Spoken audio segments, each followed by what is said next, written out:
Herkese günaydın. Tüm katılımcıların katılmasını bekledikten sonra isterseniz bir iki dakika sonra başlayalım.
Good morning, everyone. I am Merve Diyarkaya.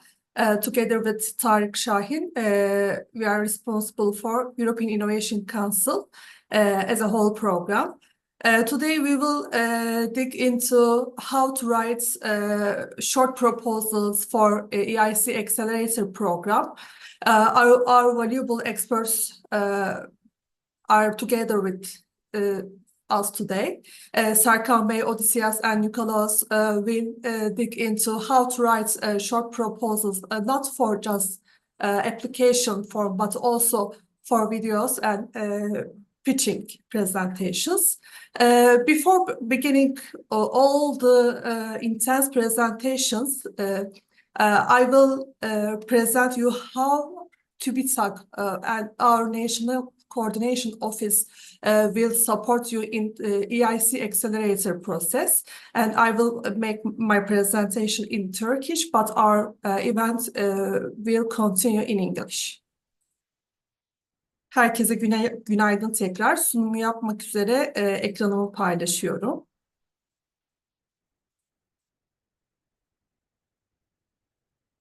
Biraz önce söylediğim gibi Tarık Şahin Bey ile birlikte EIC ve EI'yi ulusal irtibat noktaları olarak görev yapmaktayız. Kısaca TÜBİTAK olarak bizler EIC yolculuğunda sizleri nasıl destekliyoruz? Bunlardan bahsetmek istiyorum.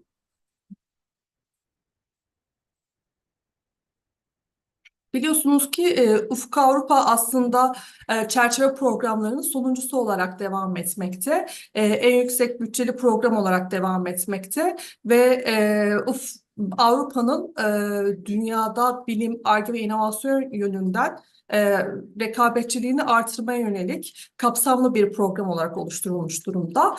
Türkiye'nin katılımı da 6. çerçeve programı ile birlikte oldu ve sizlerin de bildiği üzere aslında her yıl katlanarak giden başarılarımızla çerçeve programlarına katılımımız tam gaz devam ediyor diyebiliriz.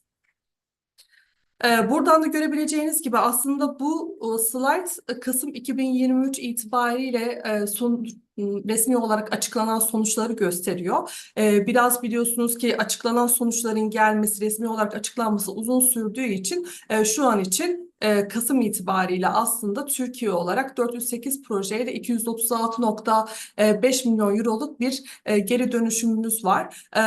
Bunlardan çoğu ikinci bileşen olan küresel sorunlar ve endüstriyel rekabetten gelmekle birlikte yenilikçi Avrupa bileşeninden de 12 EIC ve EIE yani Avrupa İnovasyon Konseyi ve Avrupa İnovasyon Ekosistemleri programlarından fonlanan projelerimiz de mevcut. Bu da bizi çok sevindiriyor. Umuyorum ki yaptığımız etkinlikler vasıtasıyla sizler de bu başarıya büyük katkılar sağlayarak bizleri sevindireceksiniz. Ufuk Avrupa çok geniş bir program. Üç büyük bileşenden oluşuyor dediğim gibi. Daha çok bilimsel teknoloji, bilimsel araştırmaları desteklemeye yönelik bilimsel mükemmelliyet bileşeni bulunmakta. Bunun dışında kümeler dediğimiz farklı alanlarda e, oluşumları olan sağlık, sivil güvenlik, dijital endüstri ve uzay gibi oluşumlar olan kümelerde endüstriyel sorunlar ve endüstriyel rekabet bileşenini oluşturmakta ve en büyük bütçeye sahip bileşenimiz de bu.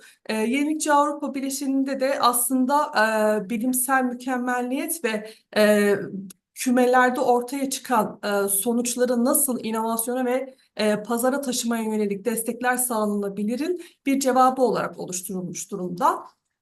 Bu kapsamda aslında fikirden pazara bütün aşamaları destekleyen farklı çağrılar ve farklı programlar bulunmakta Ufuk Avrupa kapsamında ve tüm Ufuk Avrupa için aslında desteklenecek projelerin sürdürülebilir kalkınma hedeflerine katkıları, yeşil teknolojiye katkıları da aranmakta. Bu da artık biliyorsunuz Ufuk Avrupa'nın ve Avrupa Birliği'nin öncelikleri olarak ön plana çıkmakta.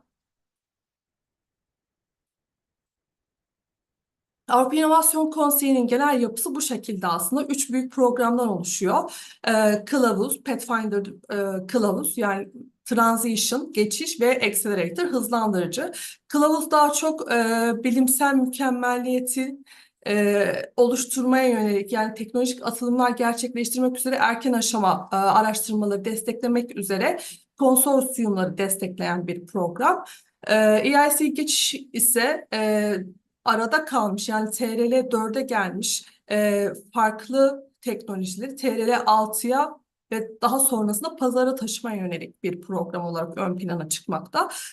EIC hızlandırıcı ise aslında bir Ar-Ge inovasyon Ar-Ge projesinden ziyade bir iş planı programı olarak ön plana çıkmakta. Yani aslında belli bir aşamaya gelmiş, TRL 5-6 seviyesine gelmiş bir inovasyon teknolojiyi pazara taşımaya yönelik farklı destekleri içeriyor. Bunun dışında EIC ödülleri dediğimiz farklı kapsamlarda daha öncesinde yapılmış çalışmaları ödüllendiren farklı kategoriler mevcut. Ve EIC kapsamında fonlanan tüm programlara, projelere özel iş hızlandırma hizmetleri mevcut. Çünkü EIC aslında hibe vermekle kalmayıp hibe verdiği o projeyi, o konsorsiyumu, o araştırmacıyı pazara taşımaya yönelik farklı kapsamlı destekler de sağlamak üzere kurgulanmış büyük bir yapı diyebilirim. Tüm EIC programında odak derin teknoloji. Yani EIC aslında Avrupa'nın derin teknoloji merkez üssü olarak kendini tanımlıyor. Ve Avrupa'da ön plana çıkan Avrupa Birliği'nin rekabetçiliğini artıracak derin teknolojileri desteklemek üzere bir misyon edilmiş durumda. Derin teknoloji aslında yüksek teknolojiden farklı olarak ön plana çıkıyor. Daha çok bilimsel gelişmelere ve karmaşık mühendislik çözümlerine dayanan bir teknoloji çözümü olarak ortaya çıkıyor. Bu kapsamda aslında EIC 2024 çalışma programında da bunun tanımını yapmış durumda ancak bir teknoloji sınıflandırması yapmıyor. Dediğim gibi bu tanımdan ortaya çıkan bütün inovasyonları destekleme noktasında kendine bir misyon edilmiş durumda. Üç ana programımızın da son başvuru tarihleri bu şekilde. Hızlandırıcı için biliyorsunuz kısa başvuru aşaması için herhangi bir başvuru tarihi yok. Kısa başvuruyu yaptıktan sonra bu aşamaya geçmeyi hak kazanan KOBİ'lerimiz, startuplarımız için ise 2024 son başvuru tarihleri 13 Mart ve 3 Ekim olarak ön plana çıkıyor. Biraz önce EIC ödüllerinden bahsetmiştim. Burada görebileceğiniz kategorilerde ödüller verilmekte. Bunlardan Kadın Yenilikçiler Ödülü ve Yenilik Tedariği Ödülü ve ayrıca Sosyal İnovasyon KOBİ'lerin başvurabileceği ödül programları olarak ön plana çıkıyor. Bunlarla ilgili ayrıntılı bilgiler de bizim web sitemizde mevcut. Bunların da başvuru tarihlerine henüz var. Hani eğer ilgileniyorsanız bu programlara da başvuru yapabilirsiniz. Biz TÜBİTAK olarak tabii ki Ufuk Avrupa'da araştırmacılarımızın, KOBİ'lerimizin daha kaliteli başvuru yapmaları için farklı destek mekanizmaları kurgulamaktayız ve uygulamaktayız. Koordinatörlüğü destekleme programı bir şemsiye program diyebiliriz. Bu amaçlı seyahat desteği, organizasyon desteği, proje yazma sunma eğitim desteği, proje yazdırma desteği ve ön değerlendirme desteği mevcut. Bunlarla ilgili tüm ayrıntılı bilgiler de yine web sitemizde mevcut.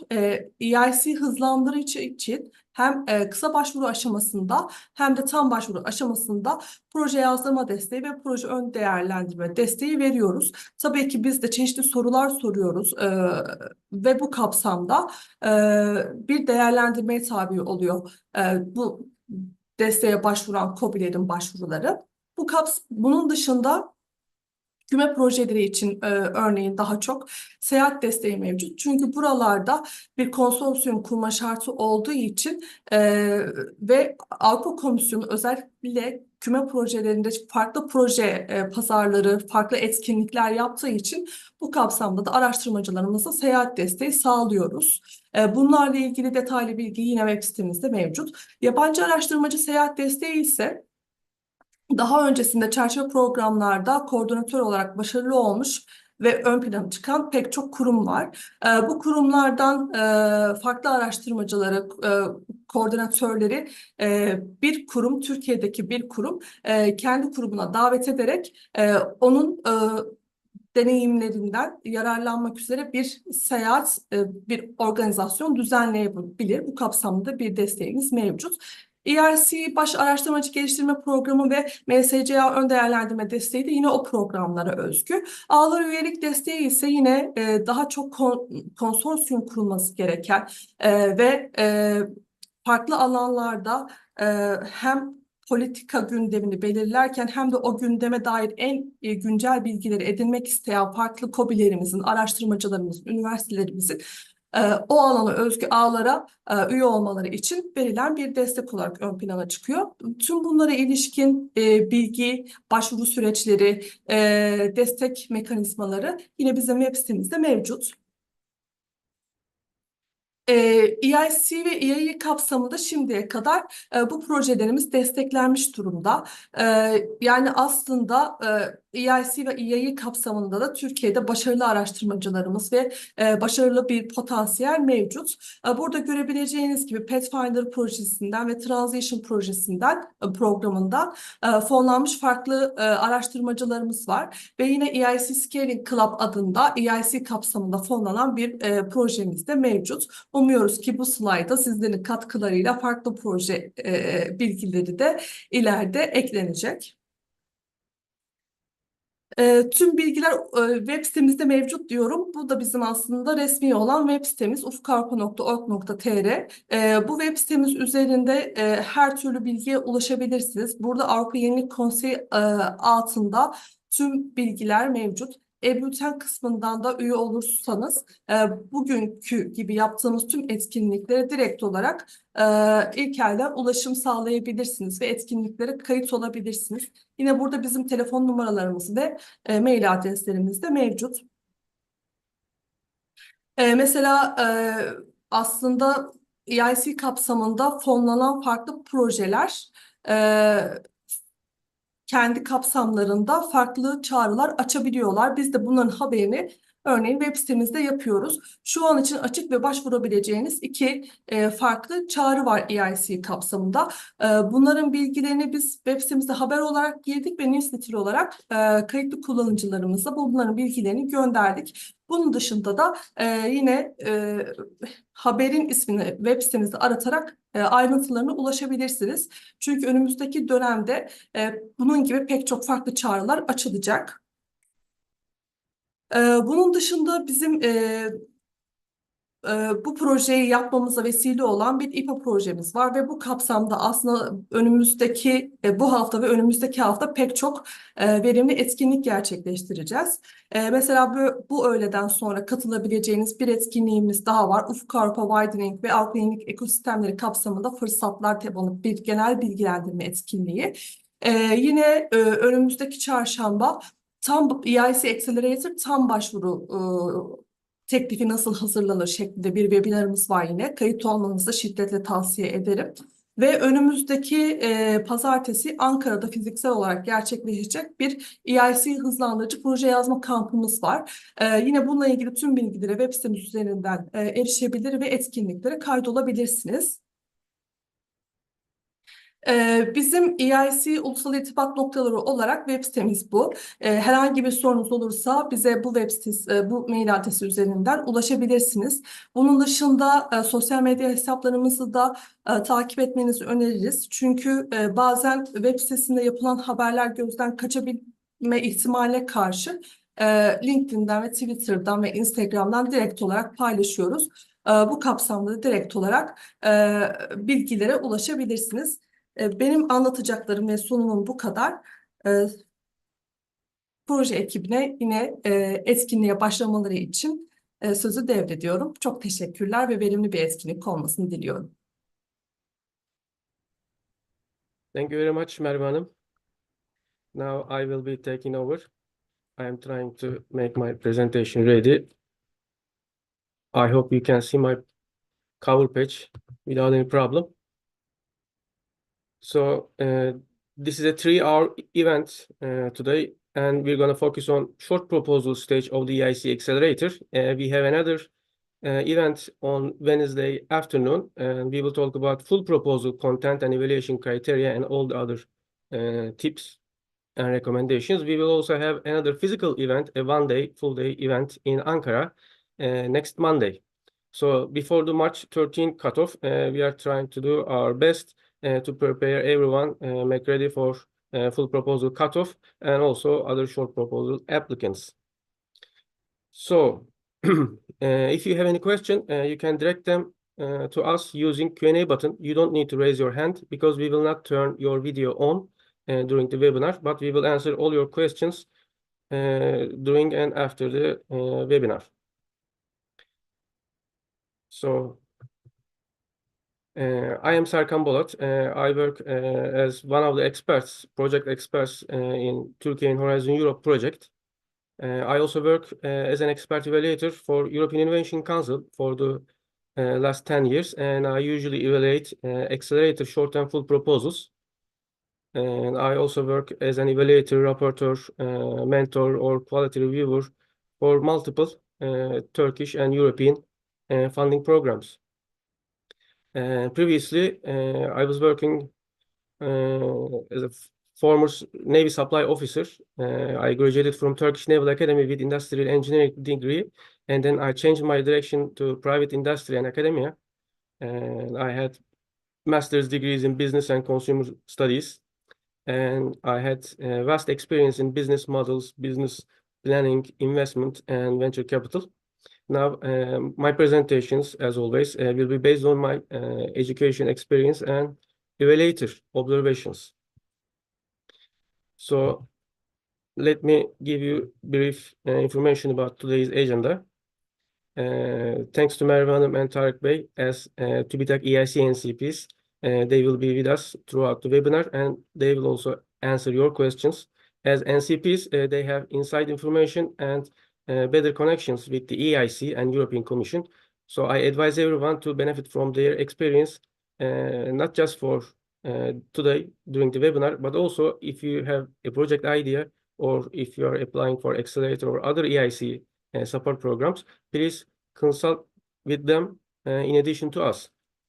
So I will do a short presentation about EIC Accelerator program in general, just to ensure we are on the same page. I'm sure most of you are already familiar with the EIC Accelerator and European Innovation Council programs. Then Odysseus will take the stage and he will explain short proposal content, proposal form, pitch deck, and pitch video. Then we will have your questions. We will take a break around 11:30. We will finish around 1 p.m. In the second part of this webinar, I will also talk about how to stand out among hundreds of applicants, what differentiates winners from losers, and then Odysseus will finally give his tips and recommendations to create persuasive applications. And then we will again finally answer your questions, and TÜBİTAK NCPs will give closing remarks. First of all, I'd like to remind you, no matter what we do, no matter how best we are preparing these presentations, they are updated, they are true, accurate. Still, EIC make last-minute changes. So please consult with EIC official web page and EIC full documents to finalize your proposals before submitting them before the cutoff dates. And this is the European Innovation Council and SME Agency organization chart. First of all, EIC and all innovation projects starts with people, ends with people. They are for people. So it is better to know whom we are communicating with, who manages these programs, and who decides on the vision of Accelerator, Open Call, and Challenge Call topics. We are usually in communication with EIC president, program managers, business acceleration support officers, and accelerator officers.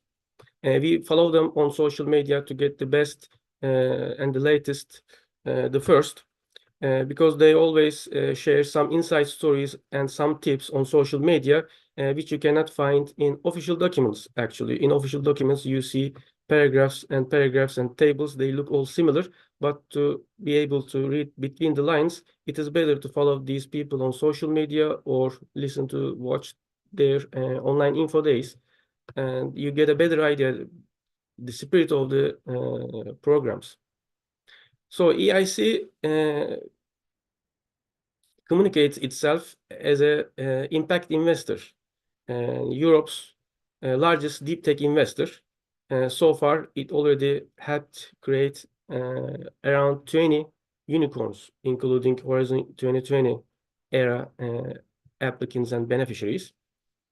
And they also help all beneficiaries and Seal of Excellence holder to raise money at least 3 times more than EIC invests. So if you receive 1 million euros of grant or investment from the EIC, you are likely to get at least 3 times more money than the private VC companies. If you have a Seal of Excellence, and it is getting easier to Seal of Excellence than getting the money from the EIC lately, because funding amounts decreased, total budget decreased, and we have less cutoffs, fewer cutoffs in 2024. So even if you have Seal of Excellence, you are still likely to get private VC money from European and Turkish investors. This is also a plus side. And please check their website. And as you know, EIC is part of Horizon Europe, and you are subject to Horizon Europe official regulations. More structural way, EIC has 3 main funding programs: Pathfinder, Transition, and Accelerator. From start to end, if you have an idea, a research idea, and a technology and product vision, you apply to Pathfinder. If you already have a prototype and close to market, you apply for Accelerator, as you know. And as Merve mentioned, if you are in between from a concept to prototype, you have transition available to you. But the trick is, transition program is only open to results generated from EU-funded programs. not everyone like Accelerator or Pathfinder. EIC also has prizes, 4 prizes, and multiple business acceleration services that I will talk about later. And all the details, evaluation criteria, and rules of these programs are written in EIC work program. So let's look at the details of these 3 main funding programs. Pathfinder supports TRL 1 to 4 projects, technology development and research studies to help them create journal articles, publications, patents, utility models. If you have these outcomes, you apply for transition to develop your prototype, and after TRL 5, which means you have a prototype or you are about to develop the prototype, you apply for Accelerator. Accelerator gives up to 2.5 million euros of grant and up to 15 million euros of investment. Grant money is only spent on innovation actions, not sales, marketing, and scale-up actions. So this is the main difference between grant and investment support. And probably, I assume, under the open call, there will be around 70 projects funded in 2024 and around 55 projects under 6 challenge calls, because we have 30% less budget in 2024. And Accelerator is only open to SMEs, startups, or individuals at the application stage, but the grant will be given to SMEs when they establish the company before the grant signature. Transition program is open to any single legal entities and consortiums. There is no challenge call under transition, and Pathfinder has open and challenge calls. Open is open to consortiums only. So in more detail, Accelerator is open to SMEs. And if you have less than 250 employees, you are an SME. There is no standard definition of startup, so all startups are also SMEs, and whatever applies to SMEs are also they also apply to startups. So there is no difference between startup and SME, but in industry, we usually use startup for the companies with fast-growing potential. And there is no consortium, but you can also use universities or ineligible other organizations as your subcontractor, contractor, or supplier. If you are a university professor, for instance, you can also apply to Accelerator program during the short proposal, full proposal, and jury interview stage. Once your project is approved and you are giving the grant and investment support, then you can establish your company. So if you are an individual with a research project, you don't have to establish your company right away. We have 2 types of support, mainly grant only and blended finance. In blended finance, you apply for grant support for your innovation activities, and you also request equity support in return for company shares to finalize your product and commercialize it globally. We have lump sum grant for 2.5 million euros, which means you will give a detailed budget tables as an attachment to your application during the full proposal stage. If it is approved, it will be attached to your grant proposal, and you will not prepare any other invoice, financial reporting, or timesheets during or after the project. Lump sum is easier in terms of financial reporting. For the investment part, if you request investment, you will have an investment agreement in addition to grant agreement when you need the investment, because if you receive, let's say, 2 million euros of grant, you may not need investment part as soon as possible. You may still continue to work on your project for the next 1 or 2 years. Then when the time comes, 6 months or 1 year before the time you need your investment support, you can start negotiating with European Innovation Council Fund, and you can start your due diligence and co-investor search process, and you can receive your investment right on time. All beneficiaries and Seal of Excellence holders will also receive business acceleration services that I will talk about. Seal of Excellence means your project is actually good. Positive results from the full proposal and jury members, but there is no enough budget in the EIC account, so you cannot receive the grant or investment from the EIC, but you are eligible for business acceleration services, which will help you pitch to VCs in the EIC partnership ecosystem network. So they will help you develop pitch decks, meet with the investors or large corporations to develop your innovations. So it is still a good opportunity. Actually, it is really developed and very well established services. Which projects are suitable? Basically, if you have a prototype, if you have a big market, and if you are working on deep tech innovations, and you are eligible. EIC also wants to make a difference in your project. So if you can easily raise money from private VC firms, EIC doesn't want to support you. Then they direct you to private investors. So you need to specify, explain, and justify why the EIC support is important in your full proposal. Particularly, any topic, industry, EIC is open to all kinds of innovations, deep tech, high risk innovations, except military tech and certain other forbidden innovation topics. So most grant supported projects take 2 years, but for other parts, commercialization, globalization, internationalization part, there is no time limit. It could take 3 years, 4 years, or 5 years. Investment is yours as long as you need it. And we have 2-stage application before the jury interview, short and full proposal. Let me talk about lump sum, technology readiness level, and deep tech in a few minutes. Technology readiness levels are important to differentiate grant support and equity support. It doesn't mean if you need overall in total 2.5 million euros, so you can get the 2.5 million euros in grant form. What differentiates grant and equity is technology readiness level classification. For the innovation, prototyping, demonstration, pilot studies, you use the grant.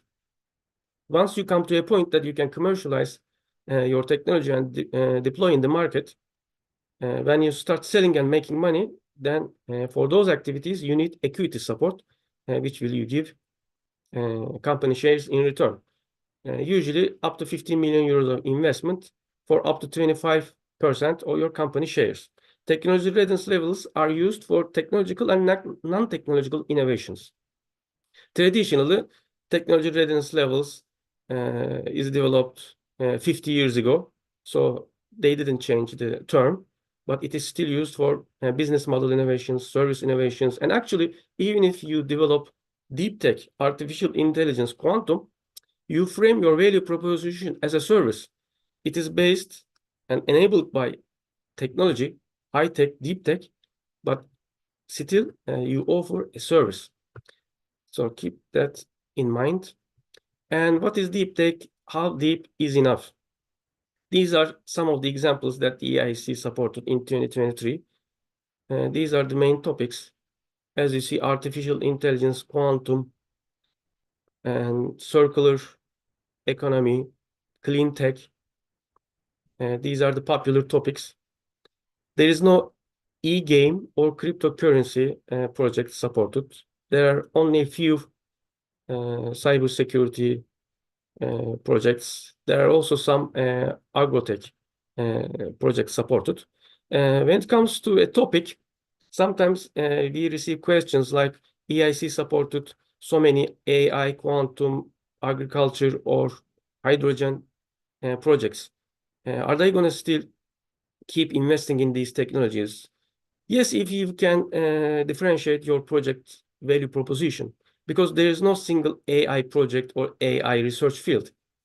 You can use AI for health or transportation or certain customer segments or different use cases.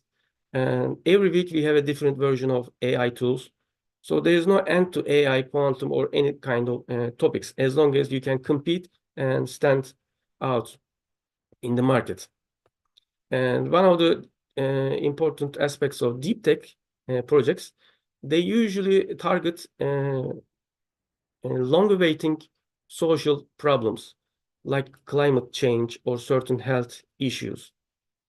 For easy problems like, let's say, social media, we have a lot of social media products, tools, apps. It is very easy to develop them. It is hard to defend them. And also, they are not based on recent scientific discoveries or any technological advances.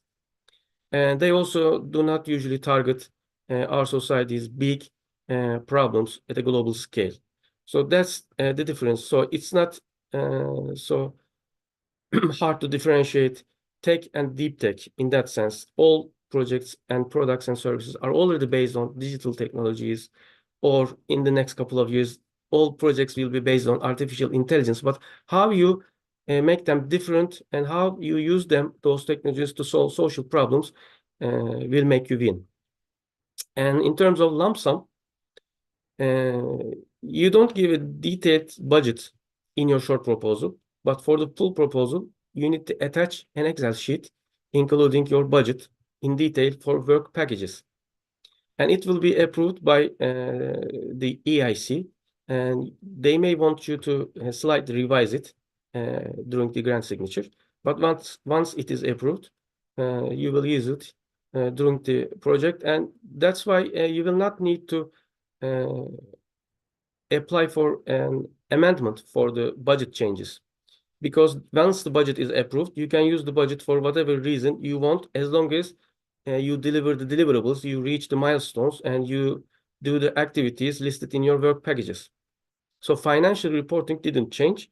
Activity report, work package reporting didn't change, but there will not be a financial reporting or questions during or after the project.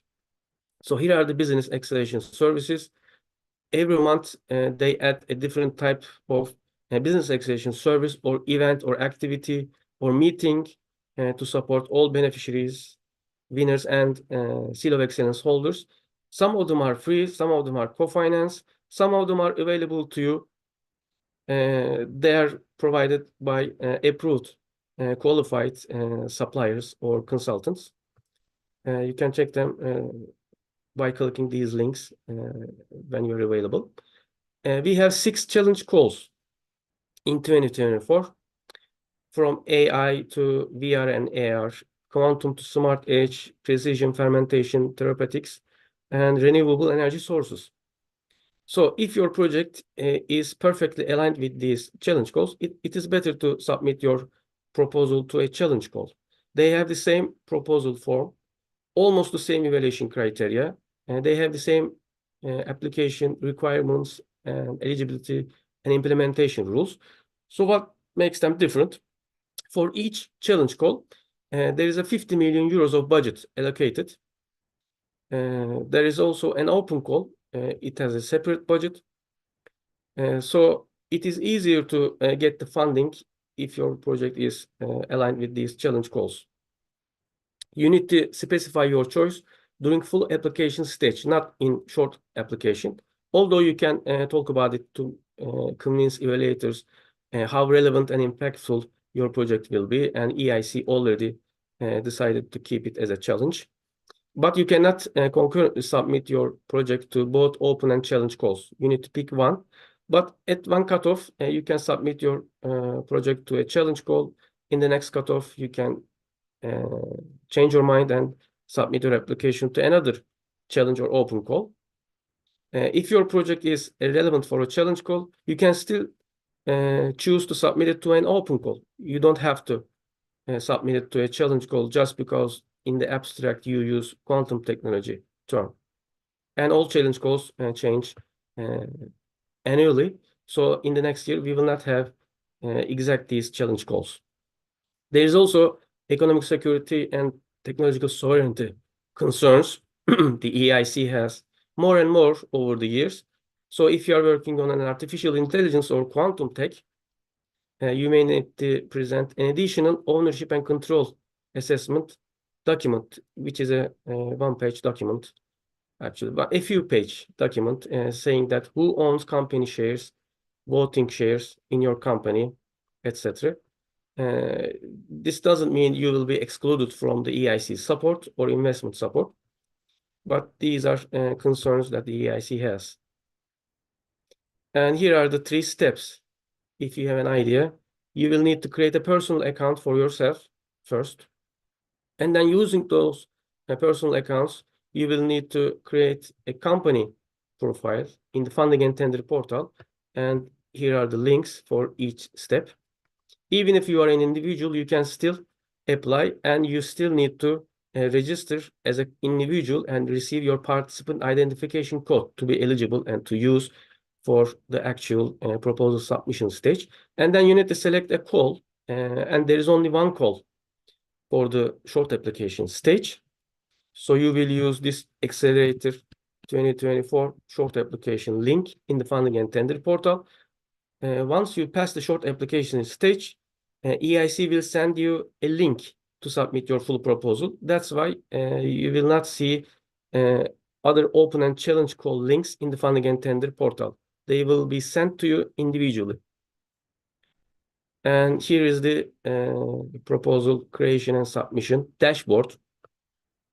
You will have your PIC number, and you will create proposal, start creating your proposal on this page.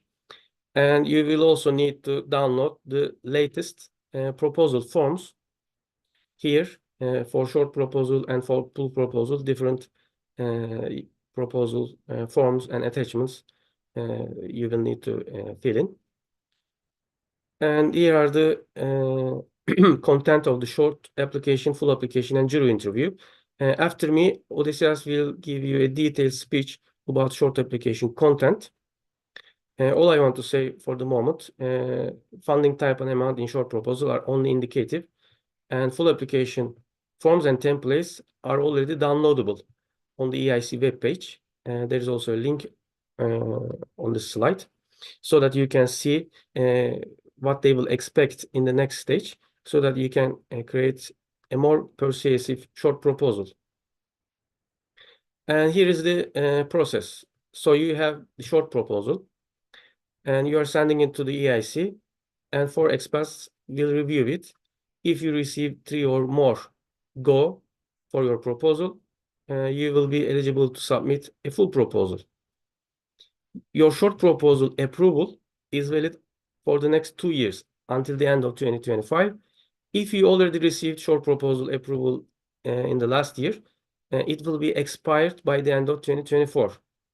To create your full proposal, you are eligible to receive 3 full-day business coaching service, and you can select your business coach from multiple options. They will give you the suggestions and a list. And there are 2 cutoffs for full proposal. You need to catch March 13th or October 3rd. If you receive fewer goes in your short proposal, then you need to resubmit it. You need to go back to short proposal stage. Full proposals are evaluated by 3 experts, again remotely. All experts will give go or no go for each section of your proposal, and you will have 3 main sections: excellence, impact, and implementation, and the need for EIC support. Evaluation will take around 6 weeks at the most. If you receive 3 go, you will be invited to Brussels for jury interview. And for the current moment, there are 2 weeks allocated for these jury interviews. It may change, but for now, these are the dates, and it will be physical this year if they don't change their minds. If you receive 1 or more no go, and then you will need to resubmit it starting from full proposal stage. But in between, if the removed evaluators cannot decide, if one of them give no go, they will meet among each other, and they will do a consensus meeting to decide whether to give you 3 go or 1 or more no go. But this is an internal process. You will not be notified of this. So jury interview results will be sent to you in 2 weeks. If your project is selected, then you will sign a grant agreement in 1 or 2 months. And you may also sign your investment agreement in up to 6 months, depending on due diligence process, depending on your co-investor search, and whether you need the investment right in the 6 months or later. If you receive no-go, you have two options. They can give you a seal of excellence, so you have a go, but EIC doesn't have enough budget. Or they can say your go after the full proposal was a false go, so you need to go back to full proposal stage and improve your full proposal. In order to receive seal of excellence, you need to give consent to the EIC to share your project basic information with the EEN and TÜBİTAK NCPs. Just keep this in mind. If you want the seal of excellence, you need to give consent. And evaluators and jury pools are different for each evaluation step, and they don't see each other's evaluations, except jury interviews.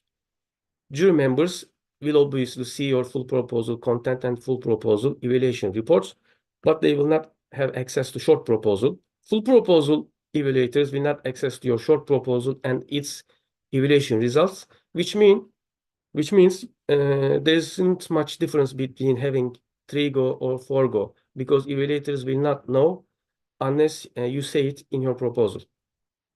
So there is a resubmission limit. There are a lot of resubmission options and flexibility, but there is a limit. You can only resubmit your proposal up to 3 times in total during this process. And the investment decision, if you do not need the investment in addition to grant support at the same time, you have up to 1 year time after the project completion to sign your investment agreement. Otherwise, your approval for investment will be expired and you will need to apply again for equity-only application. So here are the numbers. There is a very competitive process.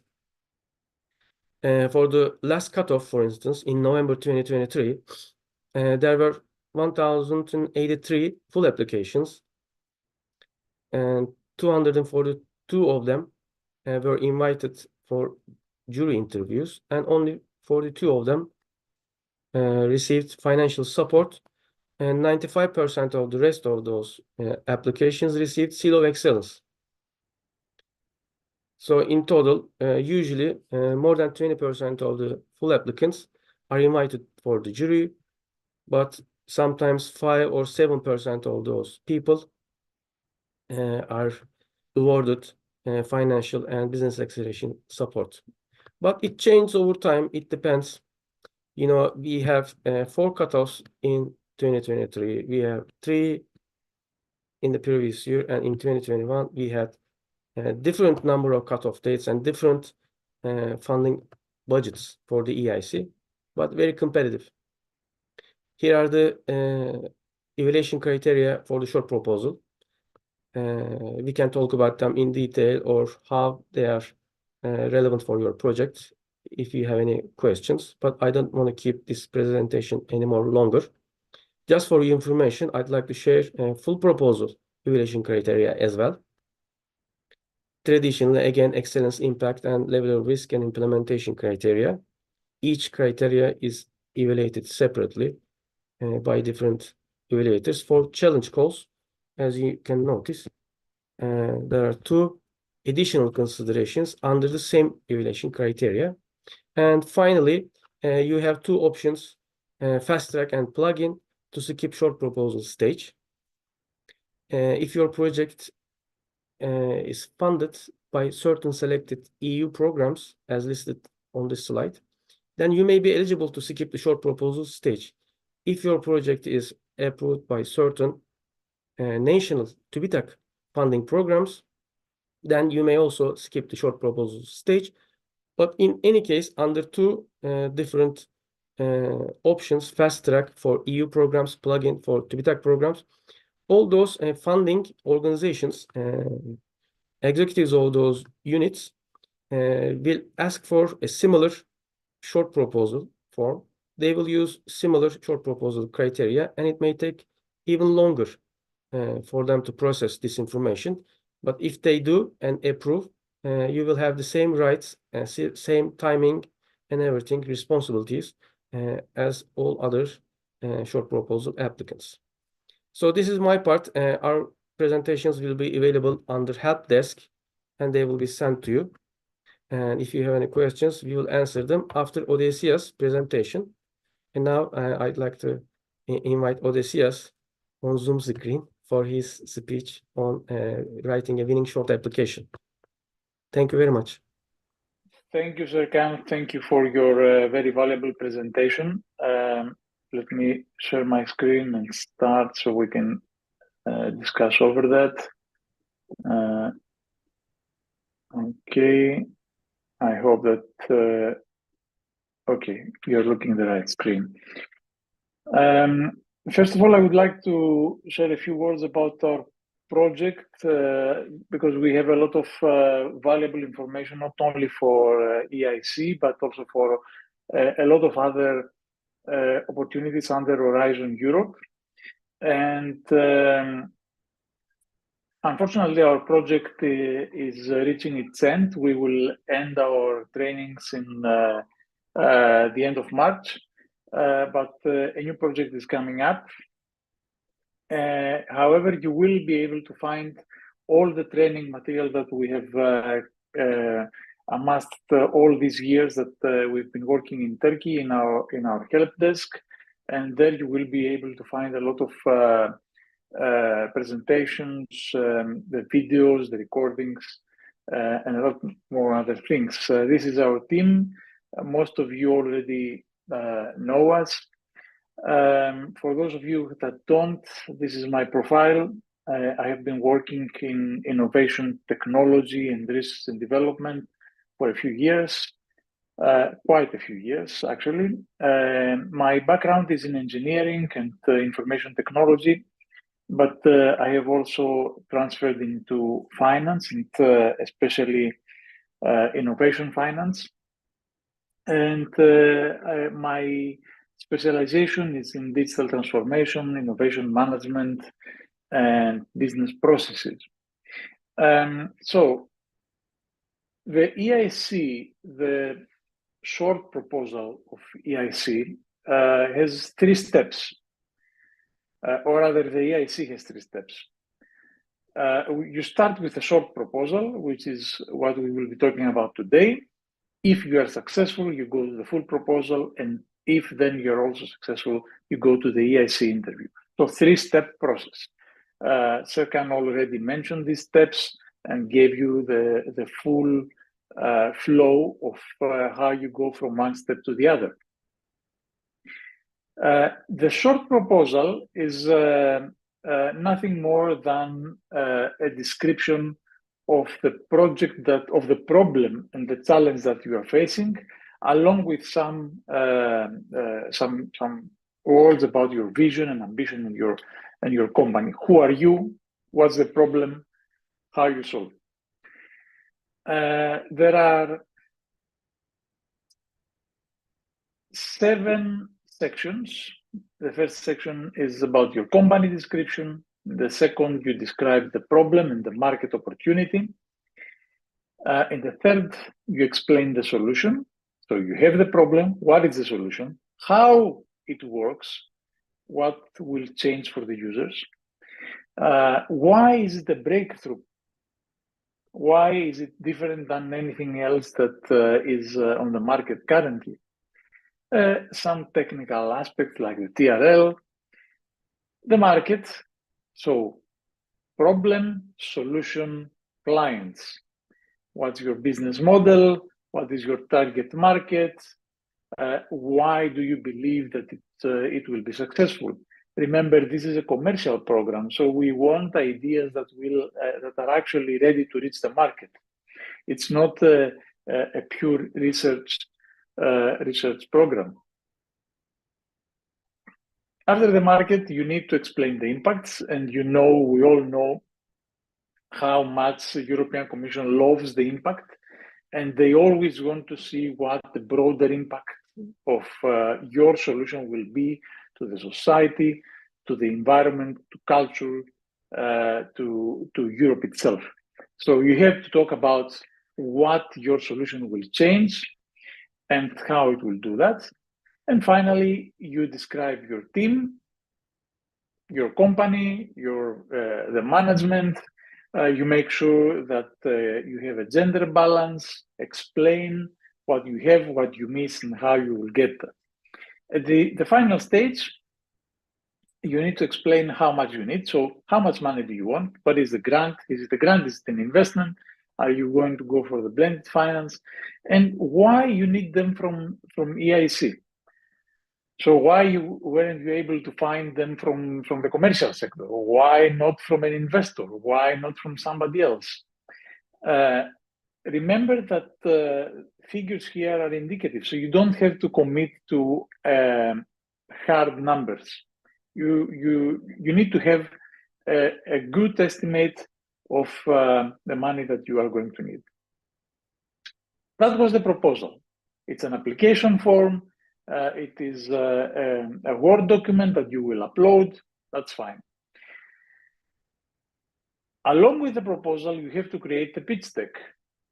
My advice is that you need to have a pitch deck regardless if you are going to the EIC or not. There are plenty of opportunities out there. You need to be able to explain and to convey the message of your startup, of your company, to anyone who may be interested. And to do that, the easiest and safest way to do that is to have a pitch deck. Here are some examples along with what you should include in a pitch deck. So obviously you need a cover slide, but even in this cover slide, you need to give the mission of the company, what you are doing, what is it about. Try to convey that through a picture, through an image, through a photograph, through a screenshot, through some short words. See how the companies that have evolved the unicorn stage are doing that. See, for example, the Uber or Tourista or Coinbase. So you see that everybody includes a short message, an explanation of what they are doing, what they are. Then we go to the problem. So what's the problem? What are the needs of the customers or the users? And how important this is? So you need not only to give the problem, but you need to give some numbers to quantify it. Is it a problem that really affects society? Is it a problem that has a big user base? And of course, how innovation can help. Again, some examples from BuzzFeed here about users, a clear explanation of the problem here from Intercom. Intercom is an application that sits on top of others and allow users to contact immediately and talk with help desks. So see how these companies are doing it and try to get the best out of each one. Once you have explained the problem, you go to the solution. So that was the problem. This is how we are going to solve it. So what is your solution? It can be an idea, it can be a service, it can be a process, it can be a product. And is it working? Have you tried it somewhere? Do you have a prototype? At which stage is this prototype? Do you have users? Do you have paying clients, paying customers? Do you have some strategic agreements that guarantee that your solution actually works? And of course, along with that, who owns that? Do you own everything? And have you protected that? What are the key technologies that you include in that? Remember that all this may sound a lot to squeeze in every slide, but actually it's not if you are able to convey your message, to communicate your message with just a few words and maybe some really nice visuals. So the problem, the solution, and the third slide is the company. You have already said that into your application. What's the theme? Usually the company goes to the end, but I don't know why this is a structure. What's the theme? You can use some photos. You can what skills you miss if you have a company website. I don't know. I think this should be at the end, the company. Probably it's a mistake of my presentation. The card has moved. Because you need to make sure that you communicate a narrative. So the narrative is problem, solution, market size. The market size will explain the market opportunity.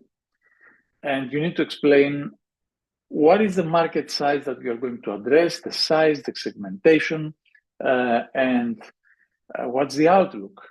And the best way to do that, of course, is always to visualize. And remember that you need to make sure that you can actually reach that market. So it is not some numbers that you will find out of the internet and you will include here and say, okay, the market is 2 billion. I can access in Europe, let's say, 1 million. And out of that, why not let's say that we're able to access 5% of that or half percent of that. It doesn't work like that. You need to be able to support this argument. Why do you think that you can access that percentage? Why do you think that you can actually reach that number that you are suggesting here? Maybe because you have a better position, because you have some good references, you are already in the market, your founders have a good position in that. Whatever the reason, you need to argue that you can actually access the market that you are promising. After the market, you need to explain the competition, and there is always some competition, even if this competition is a solution, is a way that people do things now, and they don't want to change it to something different. So don't just say that our application or our solution is unique. There is no competition. There is always competition. And you need to explain what your unique selling point is compared to the competition, of course, and what is your competitive advantage. So both commercially and technically, what do you do in a better way than others? Some ways to present that is either through a cross. So you compare existing solutions, you point them, you position them in a cross. The more higher and up you are in this section of the chart, the better. So everything else falls behind. Or you create a nice chart where you show that yes, there is competition, but they are not offering the range of solutions or the richness of the product of features that we are offering along with our product. Then you need to be a little bit more technical and explain your development roadmap. So explain what's your financial projections for scale up. So how much money you're going to need, or how many resources rather, and why do you need EIC Accelerator? Remember that you have already described these things in your application. So you need to make sure that whatever is contained here is aligned with what you are saying in application. This slide deck is more like a visualization of your application. So you don't need to repeat everything there, everything that you have already said. Try to visualize things. And in the development roadmap, of course, you need to describe the next steps and what the technology and business readiness levels you have in your solution. some examples. Again, you see some visual methods that these companies have used. So a timeline or some numbers that lead, or just some bullet points. Finally, you have to explain your business model. So which are the key elements of your business model? What is the market approach and revenue streams? And how are you going to earn some money? So what's your unit economics, your revenues per unit, how many products, how many services we are going to sell? Try to create a projection for the next 2 to 3 financial years. You don't need to be very detailed. You just need to give some numbers, but make sure that these numbers correspond to reality, correspond to actual data that you have already processed, and you know your model. And finally, of course, you end up with a solution. You summarize the most important information that you have, why you are the right team, why the commission should fund you, give them some 2 to 3 takeaway messages. So what the evaluators should remember when they look at your presentation. There are a lot of guides, a lot of sources to help you create a pitch deck. I have collected 2 of them here, and you can click them and see how others are doing that, and how you can we can make use of really nice templates. Finally, you need to shoot a video, and I understand that for some generations, including mine, this may be the most difficult part. We are not 18 or 20-year-olds who shoot everything that they are doing. So you need to shoot a video pitch. My best advice is find somebody who is competent and comfortable with these tools, knows how to do that, because otherwise the result will be poor. If you can spend some money in a professional, do it. We all know the power of the image. You can understand that if the video is good, it will really mean a lot for the people that are going to evaluate that. Again, you need to remember that you need to be clear and concise to whatever you are presenting. Do not use terminology. Don't try to impress the evaluators. Do not use jargon. Speak clearly. Don't worry about your accent. We have gone long through that. Nobody cares about our accent anymore. They understand that we are not native speakers. We need to speak clearly. We need to speak in a way that others are understanding us. Of course, you need to make sure that you're not doing silly mistakes, but don't worry about your accent. It doesn't make any difference, and chances are that the people that are going to evaluate you are not native speakers either.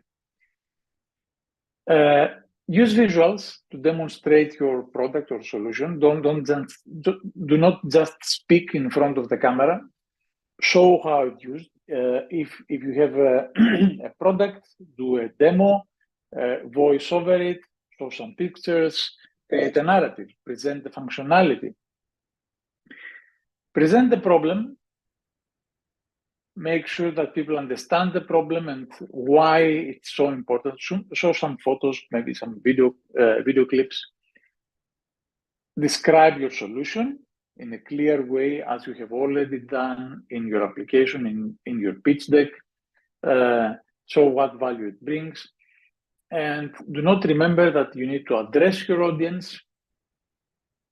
Talk directly to your evaluators as if they are your customers, your investors, and you need to convince them that you are a good choice.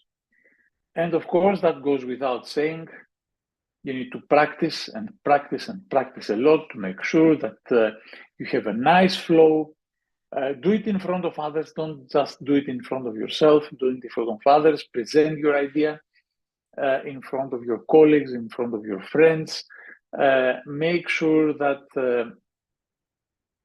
you get their feedback and you improve your presentation in the pitch based on your feedback. Some examples, again, some sources where you can find veto pitches from other startups. I found them very useful. And finally, to wrap it up, this is the evaluation criteria for the short proposal stage. You see that more or less it's the same evaluation criteria that the European Commission needs in all its programs. So excellence on the company, novelty, breakthrough of the innovation, TRL, timing. The impact, where they need to see the competitiveness, the demand, market development, and the broader impact, of course. And finally, the team. The team is probably the single most important aspect of your presentation, because if the team is there, then it can always change what is wrong. If the team is good, if the team is strong, if the team has experience in doing that, not necessarily in building companies, but experience on the market, experience on the subject, then investors are confident that even if something is wrong now, it can be corrected in the future. You can always pivot. So don't consider that as something that's just another slide. Make sure that you convince the evaluators that you have a strong team worth investing to. And as a final set of advice I would like to give, make sure you study the evaluation criteria, and after you write your proposal, you go on a step-by-step as a checklist and ask yourself, okay, do we have a vision? Is it clear to others? Do we have the ambition? Can it be seen in our proposal? Make sure that you have a convincing narrative. So you start from the problem, the solution, the market. It's clear, it's convincing. Follow the same narrative throughout the three media. So throughout your application, throughout your pitch deck and your video, you should follow the same narrative. So people should see the same things in all three of them from different angles. Be informed, be consistent, be authentic, and also be patient and be prepared. Nothing comes easy. Sometimes we need to do that again and again, and you need to be persistent and make sure that every time that you get some feedback, every time there is a hurdle, every time there is a rejection, you learn how to improve your ideas, you learn how to improve your proposal and become better and resubmit it. That's it for now. I hope that it was clear for you. Of course, all these presentations will be available and you will be able to see the sources and make use of them. Thank you. Thank you very much, Odysseus. It was very informative. And we really have a good high number of interested people in this webinar, actually. Most of them are already familiar with short proposals or EIC Accelerator program, but they have individual questions for their projects or for their own situation. Maybe we can clarify a few things before we take a break. Then around 11:30, we can take a 10-minute break to come back at 11:40. In the first part, we usually talked about official information, formal documents, evaluation criteria, proposals, forms, and attachments. In the second part, after the break, we will talk about our tips, recommendations, our observations, maybe some anecdotes. So it will be also very valuable. I answered a few questions online as you speak, but I can repeat them for everyone. Maybe you can also add to my answers so that all participants have their questions answered.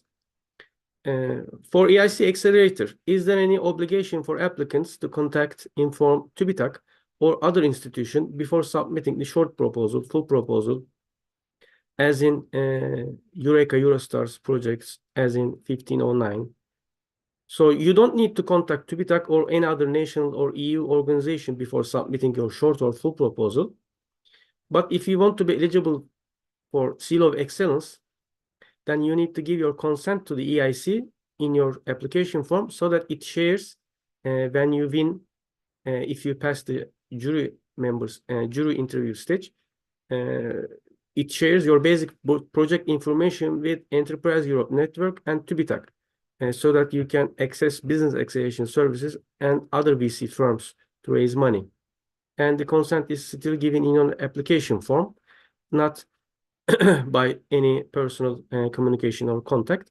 But I advise everyone to communicate with TÜBİTAK, Enterprise Europe Network, and us about their project ideas, whether there are available supports, money, or mentoring or pre-evaluation services available to them.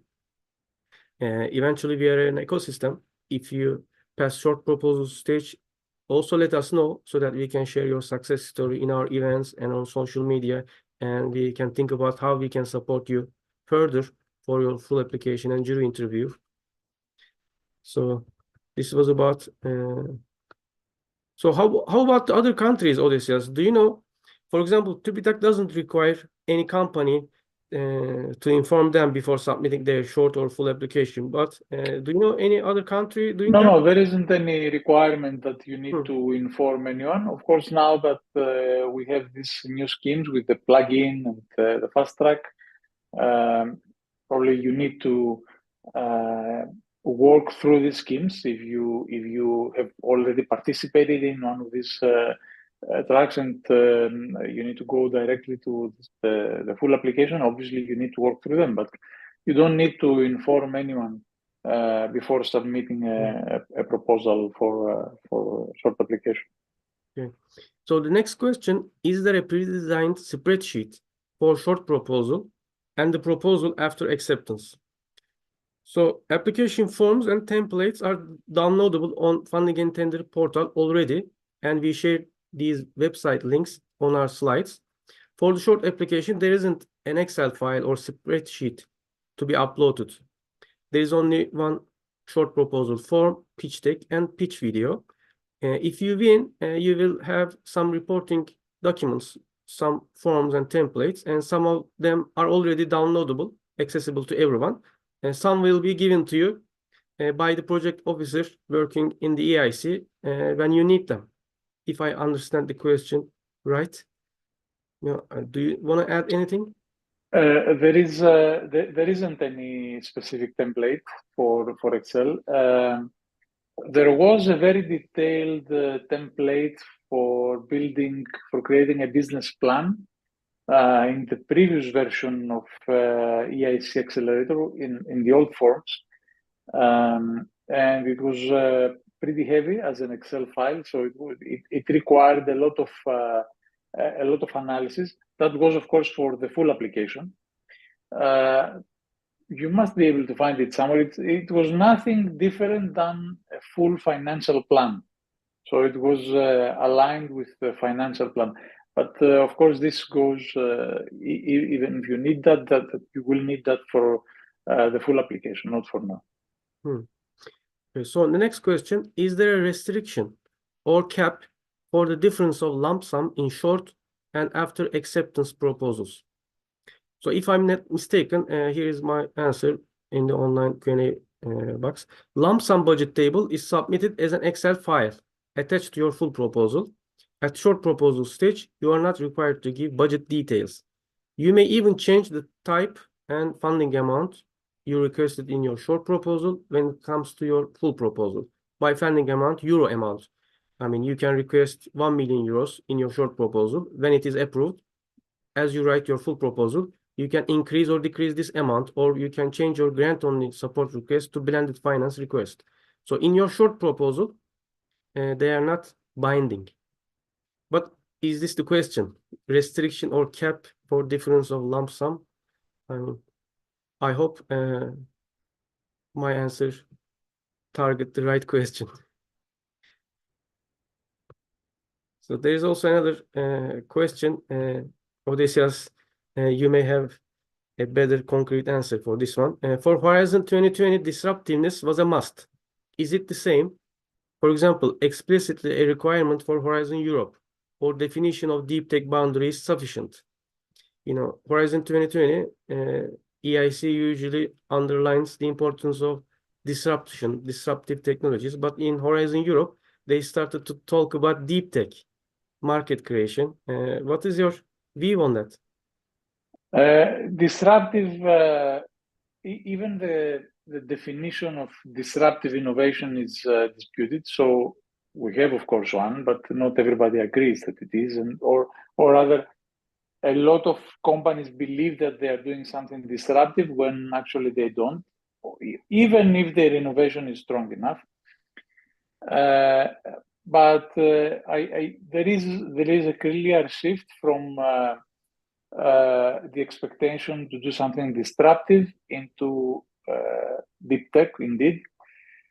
I don't think that you need to do something disruptive, but you definitely need to do something that it will have a significant impact and will be a clear innovation compared to whatever we have now. It can be a business model innovation. It doesn't have to be a technical innovation. Of course, deep tech usually means technical innovation. So you are you have found a different technical solution compared to what exists. But you need to make clear that your proposal will have an impact. If your proposal will have an impact, then funding gets much easier. And of course, it's not always easy to prove that, but if you have a good position in the market and you already have some tracking, some clients, some customers, some users, then it gets easier because it is easier to prove your model. Right. Okay. So do we need any partners from member or associate countries for the EIC Accelerator program? No, consortiums are not eligible. Already they are not eligible, so you don't need to find a consortium participant. You don't need to build a consortium. Only solo entrepreneurs, companies, startups, SMEs can apply. So there is another question. Our project was funded by IPA2 within Boğaziçi University, and in order to apply for accelerator supports as an institution, do we have another option than having an intention for establishing as an SME or investing in an SME? In other words, are we allowed to apply just as university? So only for-profit companies are eligible for accelerator support, startups, SMEs, or individuals to establish an SMEs. Universities can be subcontractor, supplier, contractor in the project, so they can be somehow involved, but a spin-off startup SME of a university can be a very good path. And I see a lot of winning projects founded. They founded their teams, started their research in universities, then they established their companies later on. I don't know if it is advisable as an investor, as an evaluator from your side. Spin-off is a very good, attractive word. Spin-off is indeed something that a lot of universities are doing. It shows that they are exploiting research results, which is also very important. And they have a clear way in the market, but be careful A spin-off means that it is an independent entity and there is a commitment to run the spin-off, not a spin-off that doesn't have permanent personnel, or at least does not plan to have permanent personnel, but just a few professors here and there that they will work on their free time. It's not a good idea. It will never get funding. You need to believe into your idea and show that you indeed believe into this idea. Right.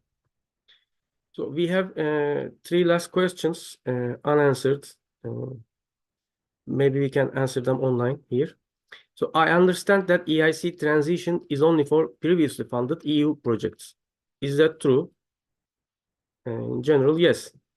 To be eligible for EIC transition program, you need to be either part of the consortiums funded by certain selected EU funded projects, or you can also receive the commercialization and technology development rights of the results, patents, articles, discoveries generated with a EU funded selected projects. So you don't have to be the consortium participant, but the result generated still come from EU funded projects. Is there any exception, or is there anything to add from your side, Odysseus? Just one comment from my side. Hi, this is Nicholas. Hi, Nicholas. Hello. Love you. Yes. Well, actually, it is not only for collaborative projects. As you do know, we have also the ERC grant that can be an individual grant. So as long as you have been awarded an ERC grant, that it is an individual grant for conducting basic research, then the European Commission encourages you, after the proof of concept of ERC, preferably, to go through and exploit the transition fund for advancing further the technology of your breakthrough and possibly penetrating global or European markets. Right. Okay, so the next question. What are the details of the ownership of the product that we are requesting support?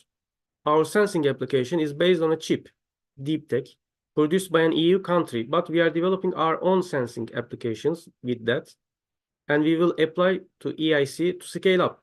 May our dependency on another third-party product have a negative impact, or may that have a positive impact in terms of leading volume productions of another EU-based product? So it's a very good question, actually. It's about some details. Would you start, Odysseus, or? It depends on who owns the technology and the IP and what is the relation between the two companies. So if you are co-designing something, then why don't you apply together?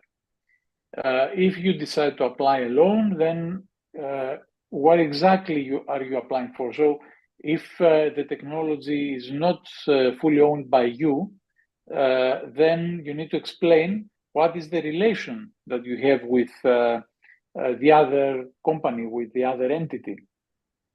Right. Who owns the impact? Because if you are going to develop something new, then the Commission and the evaluators need to know who will own the intellectual property of that. Right. So if I read this proposal, I would have a few questions. For example, what is the added value of this applicant to the entire value chain? Are you just a distributor or reseller, or is the real innovation based on another company's invention, and you will just take some off-the-shelf technologies and combine them, assemble them, and sell? These are my questions. And I also look for why do you need the EIC support? Because EIC is an impact investor, deep tech investor, and it is a patient investor. So EIC doesn't want to invest in companies that will make too much money. They look for impact, UN Sustainable Development Goals. If that company, EU-based other company, doesn't need you to commercialize its product, then your chance of success in accelerator program will be lower. But just in 2 questions or 1 paragraph, it is hard to answer, give a complete answer to your question. Maybe we can talk about this later as well. And Ibrahim Bey was also asking a evaluation of proposals and pitch decks.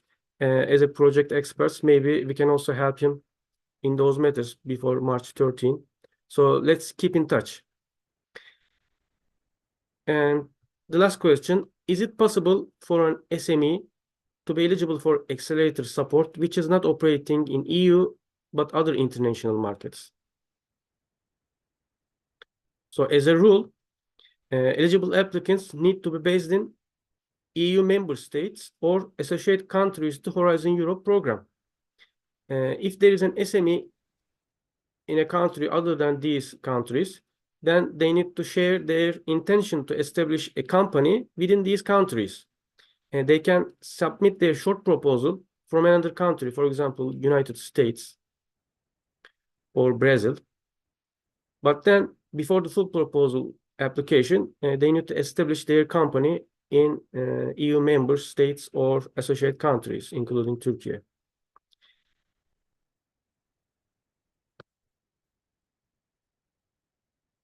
So I guess we are done with the Q&As, and we are right on time, 11:30. Maybe we can have a 10-minute break and come back at 11:40 for the last 2 presentations and to answer maybe final questions. Thank you very much to everyone, Odysseas, Nicholas, Merve Hanım, Tarık Bey, Kemal Bey, Selin Hanım. So we will be back in 10 minutes. 10 minutes. Thanks.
If everybody is fine, we can start the last part of today's webinar.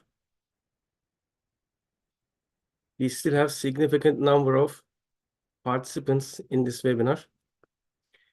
So in the first part, we talked about official documents, regulations, and proposal forms and their attachments. In the second part, we will talk about our observations, recommendations, and our experience. And we will still keep answering your questions.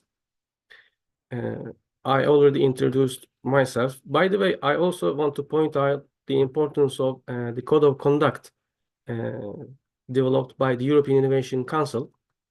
As you know, both Europe and Turkey have big consultancy market. We provide consultancy services to applicants. Some of us work on accounting, finance, VC relations, or IP management. Some of us give proposal writing services. After having major problems in the last couple of years, European Innovation Council decided to develop a code of conduct for particularly proposal writers serving European Innovation Council applicants. So it is better for you to know more about at least basic rules, regulations, and what you can expect from funding programs before signing a contract with a consultant. Sometimes I hear many stories from the applicants. They say they don't even much know about the funding program, let's say Accelerator, how much funding is available, what is business acceleration services, how they can reach other international markets or suppliers, subcontractors, and so on. But they just agree with a consultant even without a contract or term sheet, and then they delegate all the decisions to the consultant. So be aware of the code of conduct and work with consultants agreeing with this code of conduct, having this logo on their website or on their company communication materials. So I guess we are back. So let me talk about the 10 recommendations that I developed based on my observations of the last 10 years, reading full applications, short applications for the accelerator. The first one is follow your own path and challenge the status quo. This is also relevant for the last question that we had in the previous part. I guess we didn't clearly answer all parts of the question. So the question was, is it possible for an SME to be eligible for accelerator support, which isn't operating in EU, but other international markets? So actually the question was corrected. The question was related to SMEs established in Turkey, but with ambition to grow in markets other than European member states. But it may also create significant impact in EU market. Of course, this is eligible, but how the experts will value this proposal, value proposition, or growth projections is up to those experts. So we cannot give a concrete final answer. But as a rule, of course, when you try to scale up, become a global service provider, technology developer, a brand, of course, you cannot limit your growth to EU member states or Turkey. You will have customers in Canada, United States, Brazil, South Korea. But if you prioritize those markets more than EU markets, it may be a question for the evaluators. And if you develop quantum technologies or artificial intelligence tools, models, that question will become bigger. But still, this is not a clear final answer for you.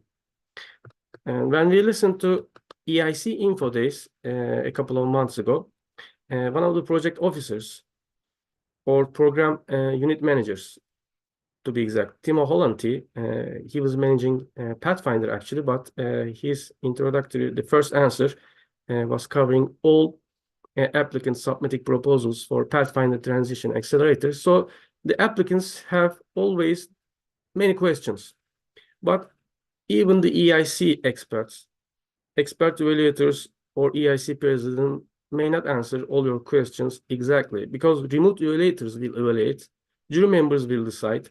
And there are many things that we need to discuss on a case-by-case basis. So there isn't any single answer that may be valid for all applicants. So you need to look at the work program. It is not, if it is not specifically forbidden, you can do that. You can use AI tools to write your proposal. You can start commercializing your product from Turkey. Then you can internationalize in EU member states. Then you go to other countries. You can establish networks in all EU member states, or you can export, import from Turkey. So there are many options, and all can work in your situation, in your industry, in your technology research area. So this is the first reminder. So the second, aspire beyond the technology. We always talk about technology readiness levels or deep tech or breakthrough technologies, but actually we mean market creating, disruptive innovations, tackling with social problems. So we are not obsessed with technological performance metrics. Unless you develop good use cases to solve social problems, to target global markets, there is no point in accelerating our computers. There is no point having a faster computer if we will not use them for the benefit of humanity. So we always look at market demand, economic viability, and technological feasibility together, even though our criteria usually mentions technology and EU framework programs are traditionally focusing on technology and technology readiness levels, etc. Please pay attention to other two dimensions. Let's look at the Chinese investments in Europe, for instance. China is one of the big competitors of European region, particularly for emerging technologies like quantum, AI, or pandemic vaccines, health treatments, and new research and innovation fields. They buy, let's say, soccer teams or seaports. They have large stakes in seaports in Germany, in Italy, for instance. Because even if you develop new technologies, breakthrough technologies, without the non-tech, without service industry, or without cultural, social acceptance, you cannot globalize in the world. So one suggestion could be to use design thinking and to look at your company as a brand rather than manufacturer or technology developer. And always show the evaluators all three sides of your project, not just technology, not just team, not just venture capital need, and so on. Otherwise, we are not able to understand your proposal at its entirety. So the third one is turn your technology into a blessing. Recently, we had a lot of issues with new technologies, artificial intelligence, social media. We used to look at Twitter, for instance, as an important source of information, fast, first-hand information. But then we had fake news, and fake news are distributed faster than correct news. So social media at some point turned into a curse rather than a blessing. And social media was also helpful to all of us for communication, for personal branding, and so on. But if you have social media addiction, or if you are not able to use it in the correct way, it is also a curse for you. So basically, technology curse is based on resource curse. And look at the oil-rich companies or countries, regions like Saudi Arabia or Venezuela. At first, you think about them as a rich country with happy people, prosperity, democracy, freedom, health. But that abundance of oil didn't result in high prosperity or happiness without good social governance or without making sure how to use that richness for the good of humanity. To me, European Innovation Council, European Commission, or any innovation program or VC firm is established to create happiness, freedom, love, democracy, and prosperity in all over the world. And one way to structurally show it and making it happen is to link our projects and technologies to United Nations Sustainable Development Goals.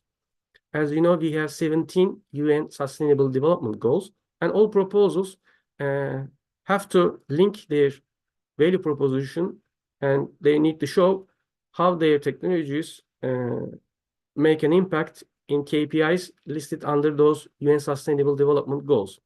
Don't just leave it on paper. Don't just say a few words like my project will serve United Nations Sustainable Development Goals number 2 and 5. Please show the linkages between your project activities, products, services, your customers, and how they use it to contribute to UN Sustainable Development Goals. This is the most concrete and visible way to convince evaluators and your VCs and customers. So 4, find your unfair advantage. As a startup, you're a small company with very limited sources. If you remember David and Goliath's story, there was a unfavorable small man and a big giant. You can consider yourself as a startup with little sources trying to fight with industry giants. If you look at your industry, let's say Microsoft or OpenAI invest in a similar technology with yours, would you say, I am so lucky they will add to the market, they will convince the VCs so they will be ready for my pitch? Or would you say there is no point left to enter this market or to develop this technology because OpenAI will eat or Microsoft will kill all startups in this area? There are many ways that you can develop your unfair advantage. It could be a strong researchers, it could be a patents you have, or scalability power, or network effect, or you may have some exclusive partnerships with some large corporations or VCs, or some customer segments, or you may receive grants from national, international institutions, or it may be good to first enter the market from your point of view. And sometimes it could be better to be the second mover in the market. So if you can list, explain, and justify why certain sources you have, certain people, certain technologies, or whatever you have, will give you leverage against your competition, it will be great. Build your value creation network and synergies and serve all EU strategies, policies, and acts and relate your project objectives with those of the EU and Turkey, of course, if you think Turkey as part of Europe. And you always think about cross-industry, multidisciplinary value networks rather than trying to build a company in Turkey serving global markets. You always need global partnerships, VCs from other countries, EU member states, non-member states, distributors around the world, employees around the world, depending on your situation. And you need to get the support of public institutions and organizations. You need to monitor emerging technologies, competitors. Sometimes you need to cooperate with them, just like Microsoft or NVIDIA investing in multiple competitors in the same field. 6, estimate and justify your costs carefully. This is not a really a main topic for short proposal applicants. You will need to develop your detailed budget in your full application and attach it as an Excel file to your full proposal. But keep this in mind. Your costs are more important in the full application form because there will not be reporting, financial reporting in the midterm or at the end of your project. So expert evaluators will look at your initial budget more carefully this time, because once they are approved, you will not need to change or explain or justify with invoices, timesheets, or anything else. And there is a web page on Horizon dashboard, as I linked here, and it shares about EU and Turkey average costs for personnel, staff members, and you can check and look at them. Evaluators are also recommended to look at them before giving a go or no-go to full proposals. You may keep your budget estimations around these numbers, or if you go to the higher side of these charts, then you may need to explain them using some arguments that I give you here. You can benefit from benchmarks, databases, you can ask for quotes from suppliers, or you can explain why certain expensive cost items are crucial for a task and why that task serves to a major technology development, a milestone maybe. But don't compromise project impact for the sake of the budget. What I mean is when you ask for less money, your proposal doesn't get more persuasive. Your proposal is more persuasive and compelling when you can explain and prove its potential impact, not low budget. So you can also divide your work packages into smaller ones. Previously, we had 5 work packages on average in full proposals, but you can increase this number because you will deserve those expenses and money as you complete your work packages, not in the midterm or not at the end of the project. 7, gear up for investment rounds. Most of the applicants already received funding either in grant or investment form from other institutions before asking for 2.5 million euros or more from the EIC. So if you received funding from national international institutions like TÜBİTAK, Eureka, or EIT, or other VCs, angel investments, or you put your money, your family members' money in your company, or if you spent a lot of time doing your research in a university using university capacity and resources, those are all good signs that your project has a history, rounds of investments, milestones, progress.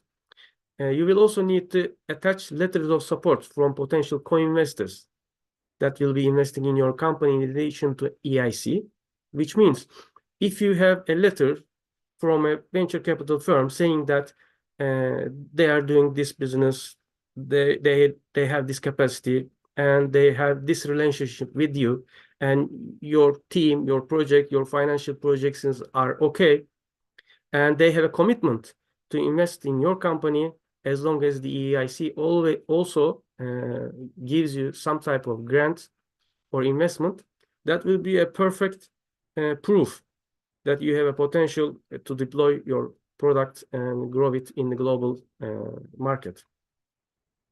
Here you see a Pascal raises 100 million euros, and one of the investors in Series B round was the EIC, and EIC has more than 1,000 co-investors all around the world. If you are entitled to receive business acceleration services, either as a winner or a seal of excellence holder, you will also have a chance to contact with them to raise money. And eventually, EIC wants to invest up to 50% of total your investment need, not the total. So EIC's preference is not to be the only investor in your company. If you have previous investors, if you have potential to attract investors in later rounds, you are in a better position for the EIC. And use AI responsibility. AI has become very popular all around the world lately, and European Commission has an AI Act. They are very sensitive about safety, security, responsible development, and robustness and risks of your AI tools.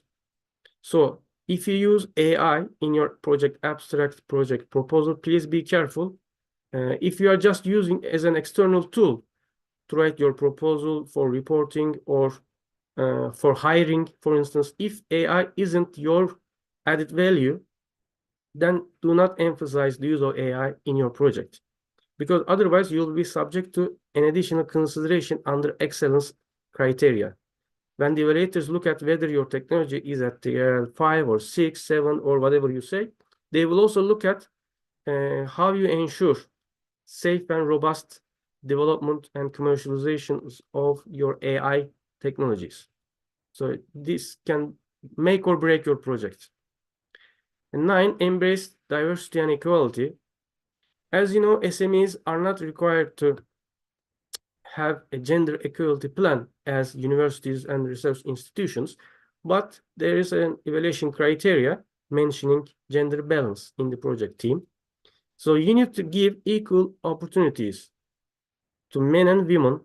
You may not always have the same number of employees in your company, particularly if you're a small startup with 4 or 5 people, you may not maintain that gender balance, but at least you can give equal opportunities, performance criteria, promotion, position, or decision authority to both men and women. And you can also add how you will maintain this gender balance in the future as you grow over the years. So your recruitment plan may also have a section detailing this gender balance issue and how you will create it within the company, not just as numbers, but also in the work culture, also in the customers, VCs, employees, and all your suppliers. And the final point is reflect on the latest trends and data insights. European Innovation Council always have info days. EIC Summit in March, for instance, in a few weeks, they will have an EIC Summit, and we will be able to follow it online. EIC also publishes many technology reports, impact reports, or in collaboration with other directorship under the European Commission, they publish technology trend reports, commercialization, SME reports. So please pay attention to them, carefully read them. EIC also uses external consultants to do some research on EIC applicants and VC companies supporting these EIC supported companies. So you can look at them and they will give you a lot of tips about how you can better express your proposal, how you can better relate it to EU goals, and how you can convince the evaluators. You can benefit from Deal Room database, Science and Business magazine articles. They almost reflect on what develops in EU offices, rooms on a daily basis. SIFTIT also has a collaboration with the EIC. It is very interesting. Enterprise Europe Network tools, databases, supports. EIT is also becoming a better collaborator with the EIC. So if you receive support from the EIT, if you benefit from their network, it is highly likely that you can also use it to get better or more support from the EIC or convince jury members. So these are the points that I want to make before I hand over to Odysseus. Now, let me check the Q&A part for 5 minutes. Maybe I saw a question that is relevant to my presentation. Let's start with, dear Mr. Bolat, you mentioned that the evaluators are different in each stage. We have experienced that they were the same in the previous years. We had a comment according to our claims that presented in the previous application and which were changed in the second stage. Is there a change by a rule or is it possible by the probability? No, in 2024, each application and evaluation step will be taken care of by different evaluators. So for example, I will review full proposals. And in 2023 as well, I reviewed full proposals. And my colleagues reviewed short proposals. And as you know, jury members are totally different. They are usually VCs, a very small group. Full and short proposal evaluators pool, they have hundreds of evaluators around the world. So what you experienced previously, short proposals and their results were accessible to full proposal evaluators. Or if you resubmit your short proposal, for instance, I was able to read your evaluation results report of the first submission. So I was able to compare. Basically, you are unable to see the names of the evaluators. So you can, maybe you derive this conclusion from your observations. I try to read and understand it again if I miss any point. But you mentioned that the evaluators are different and experienced they were the same in previous years. 3-4 years ago, yes, I used to read short proposal, and if it is resubmitted, I could read the short proposal again. And in the full proposal stage, I could read the same company's full proposal again. So sometimes I ran into the same proposal 2-3 times within the same year, but it remained in the past. And one of the questions was related to my previous explanation, and we answered it. The maturity level of SME is not a binding factor.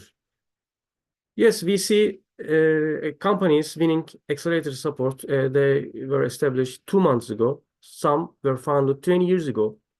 Some has 5 executives, 5 employees. Some has 120 employees. So it depends.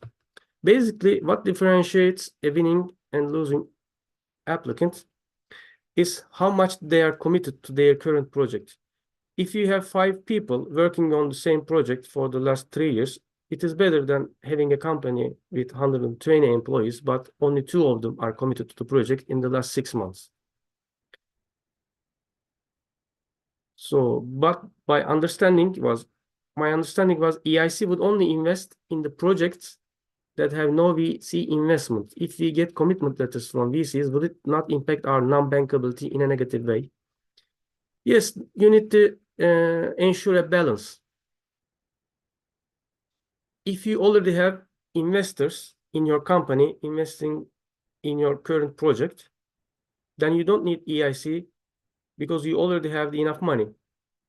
But if you had previous investors like angel investors putting 100K in your project, but now you need 2 million euros, obviously having a previous investor in your company doesn't necessarily exclude you from EIC support, because at that time you needed 100K and you had it.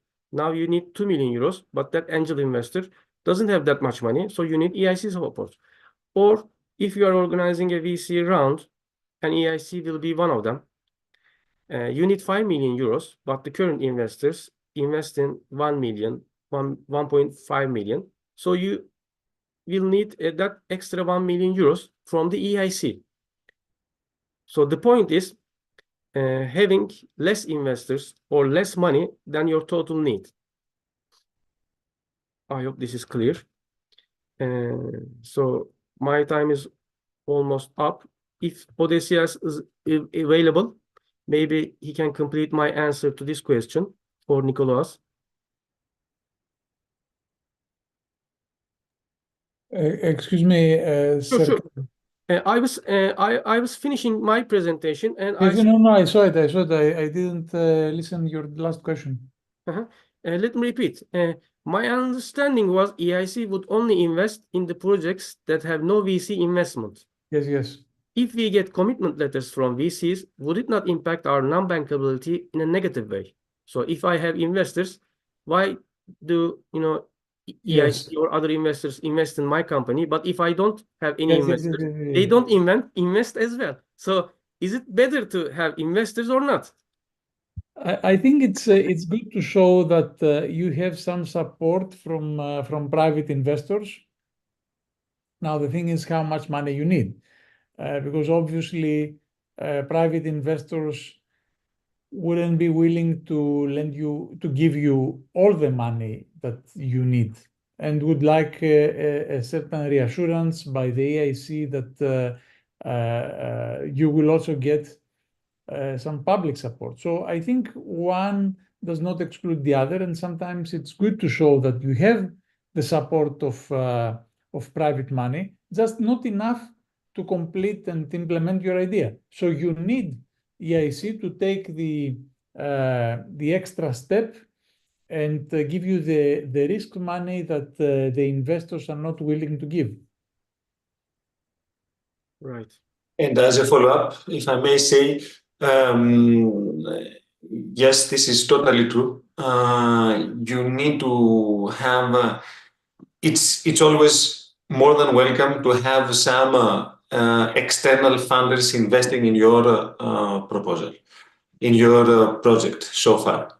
Now, what is also very intelligent to do is that you can, in spite the investments that have been made already to your solution so far, you can include some letters of current investors or for future investors, justifying that they are willing to invest further as long as the European Commission, the EIC, funds this project in order to de-risk some of the growth that is expected from the EIC grant application.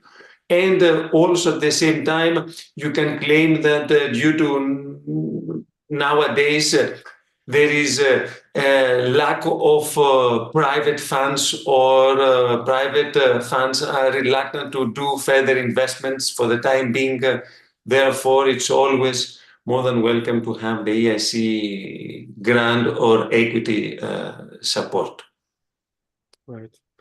Thank you very much, Nicola. So basically, at least you need to be open to external investors other than the EIC to be a good candidate for grant or investment support. Even if you only apply for grant-only support type, you need to be open to runs or investments in the future, because you are a startup, you will grow fast, you will need venture capital. That's why EIC has a KPI, performance metric, for its own contribution, its own impact in your company. If you attract 3 times more money than the EIC invests in you, EIC will, meet that KPI. If you attract 5 times more than the EIC invests in your company, that's the perfect ratio for the EIC to meet in 2024 and 2025. Some companies doesn't want external investors. They only want grant. They want to be the only shareholder in their company. This is not a good profile for a startup founder. You need to be open to manage the company together with advisors, mentors, VCs. You need to be open to raising money, rounds after rounds, over the next 10 years. And it is better to have started it in the last couple of years, either with angel investors, your money, or other non-monetary support from your university, TÜBİTAK or EIT, for instance. So there isn't any question left in the Q&A box. So I'd like to invite Odysseus for his tips and tricks to persuade evaluators. Thank you very much. Thank you, Serkan. So let me share the screen again and talk you over my advice. Probably the most important advice that I have for any startup, for any researcher that is willing to embark in such a journey, is that you need to have a problem. Because sometimes we see that the applications and the pitches that we hear are more solutions in search for problems. So there isn't any problem there. It's just a nice technology that could work and maybe potentially do something, but it's not a market need. And I give you 4 examples to understand that. The Amazon Fire phone, which was introduced, but in order to compete with iPhone and Android desires, but it failed. It had a high price. It didn't have any differentiation. The software was buggy. Then we have the Segway, the personal transporter. This is probably an excellent example of a solution that didn't really solve any problem. Yes, okay, it was a nice technology. It was two-wheeled. It was self-balancing. It was kind of a novelty when you saw it in the street. And it was hailed as a revolutionary transportation device. But what happened? How many Segways do you still see? Just a few in malls. Coca-Cola was another example. They decided that they needed a reformulated version of the Coca-Cola beverage, and they failed because the public never liked the new taste. And another one of my favorites is the Juicero. That was also hailed as a big innovation in appliances, in home appliances.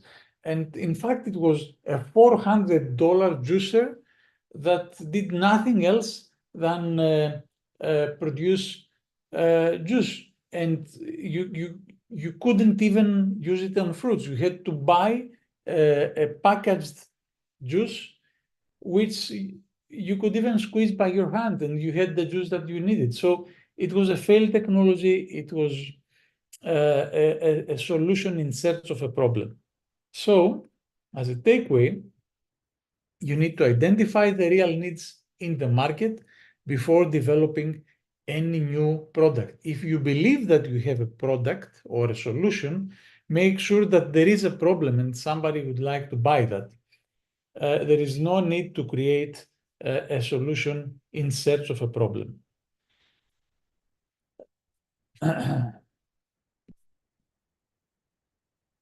The second advice that I have is that you need to understand your market.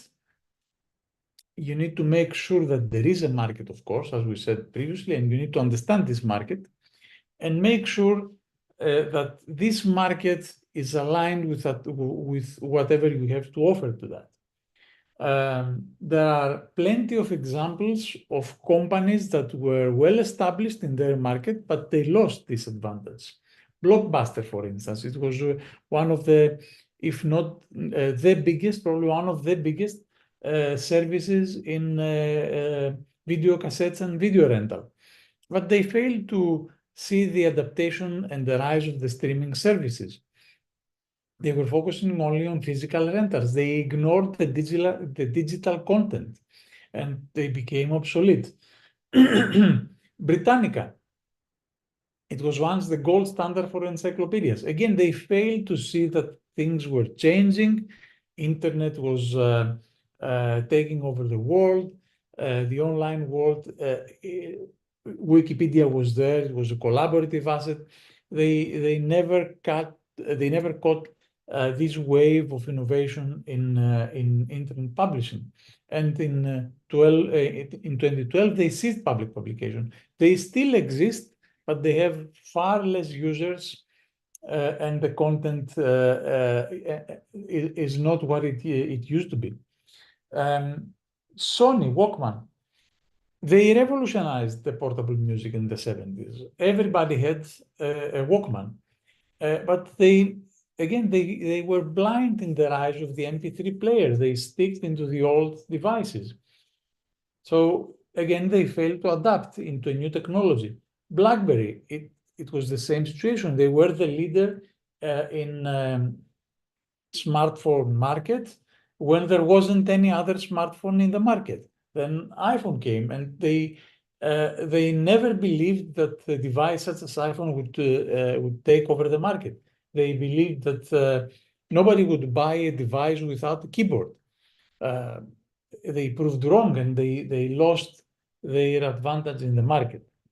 So as a takeaway, failing to understand and address the changing customer needs means business failure. So even if you have identified the market, you need to monitor this market very clearly, very closely, and be able to adapt, be agile, and always making sure that you are responding to the customer needs and you are embracing innovations and every change that happens in the market.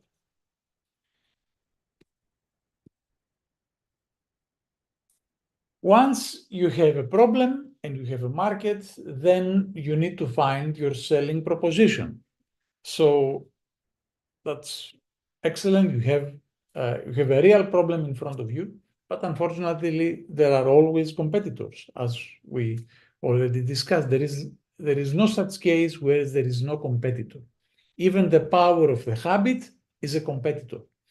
So you need to find your unique selling proposition. Why you and not somebody else? And these are some really good examples. We all know about iPod and iTunes.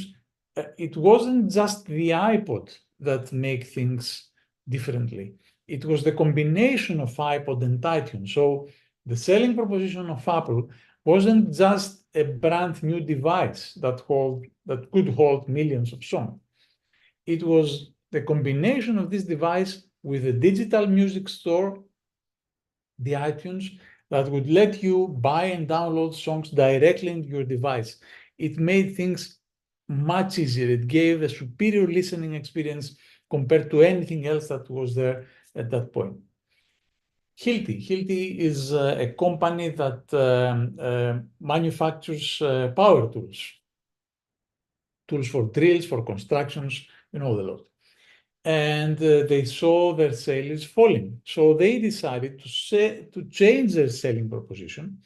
And instead of selling their power tools, they created a model through which construction businesses could rent and lease their solution. And along with them, they could be part of the preventive maintenance program. So if you are a user of these tools, if you are a constructor, you don't have to worry if something will break.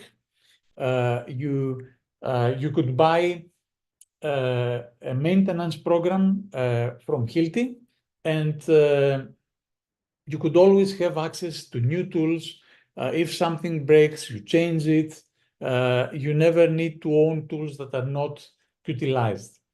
So their adaptation to the new model gave to their customers access to the latest tools without the burden of ownership.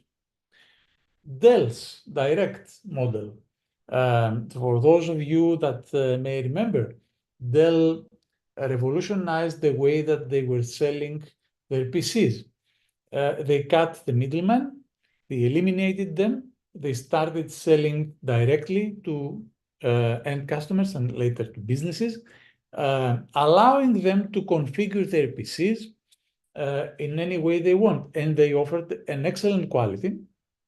So the PCs that they were offering were much better than in features and in quality than those of the competitors, and usually in lower price.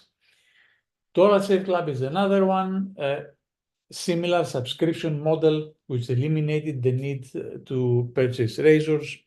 These models work much better in rural America and in places where it's not so easy to go to the convenience store every now and then, or distances are bigger.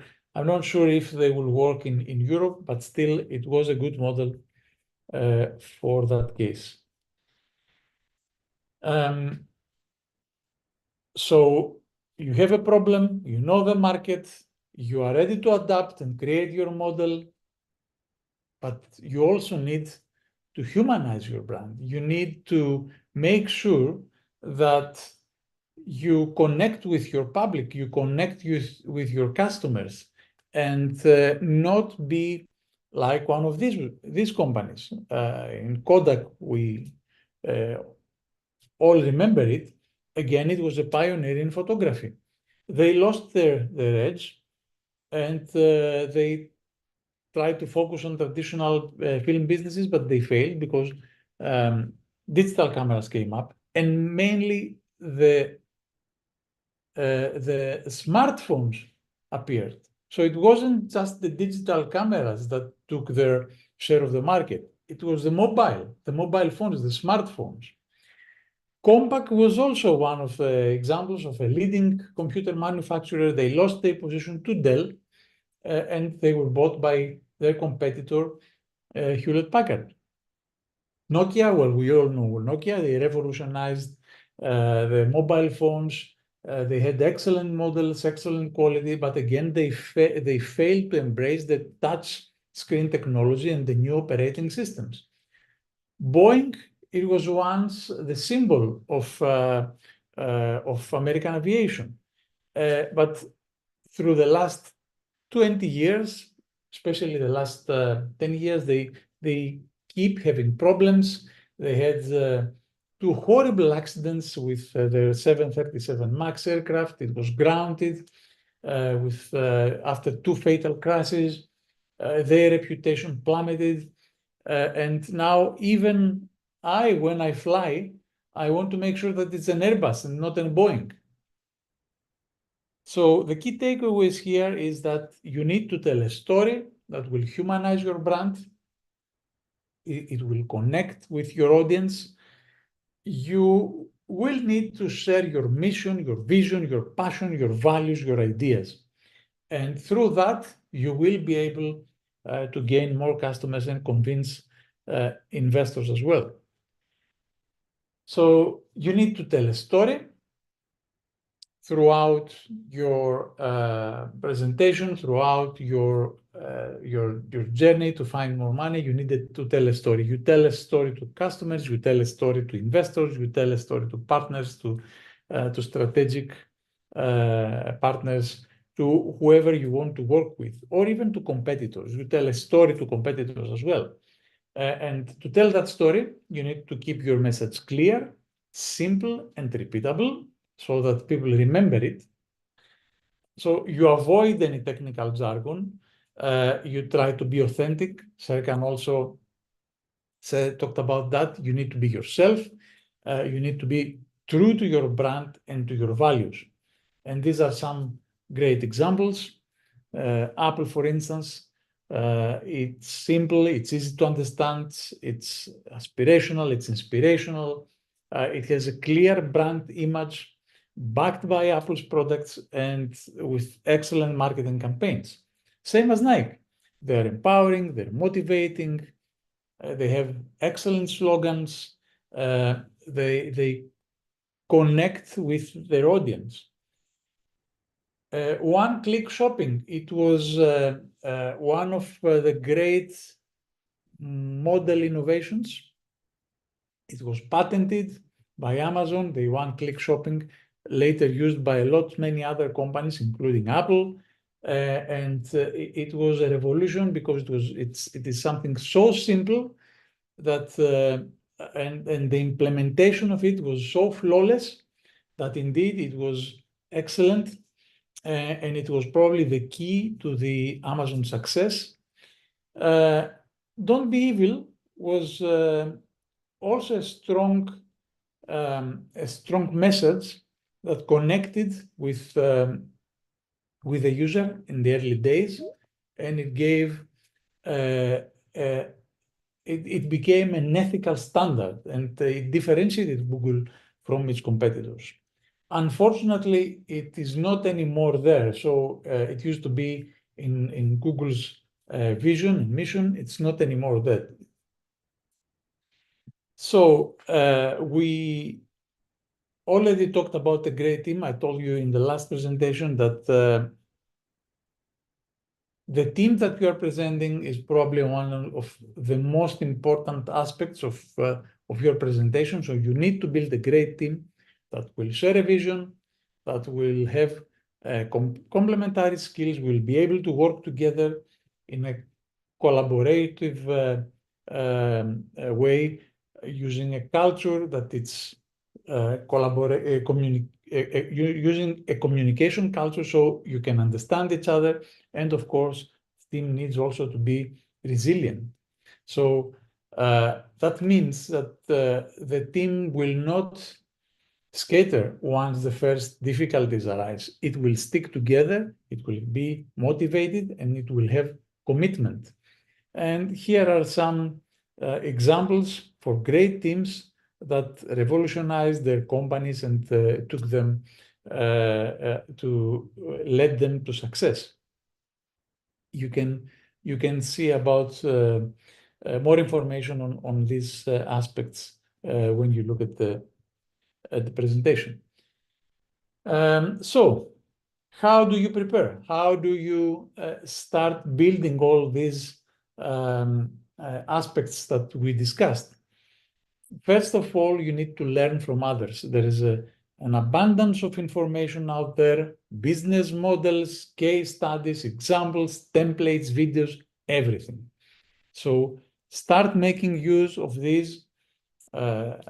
These are, I have added here in this presentation just some of my favorites. The working backwards approach of the press release and FAQ of Amazon is one of my favorite examples of a different way of thinking of building products.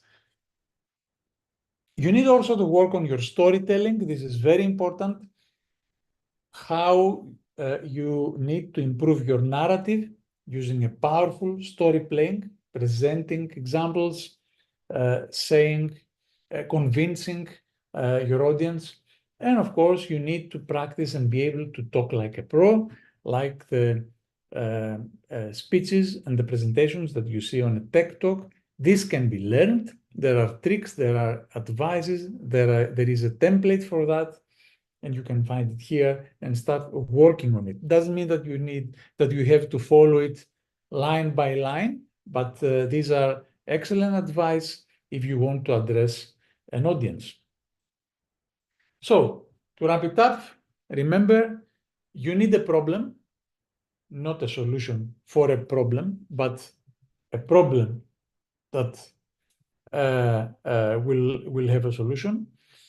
You need to understand your market and build your selling proposition, create a brand, and build a great team and a strong corporate culture. These are my advice. I think that they are applicable not only to EIC applicants, but to any business endeavor that you are thinking of, or any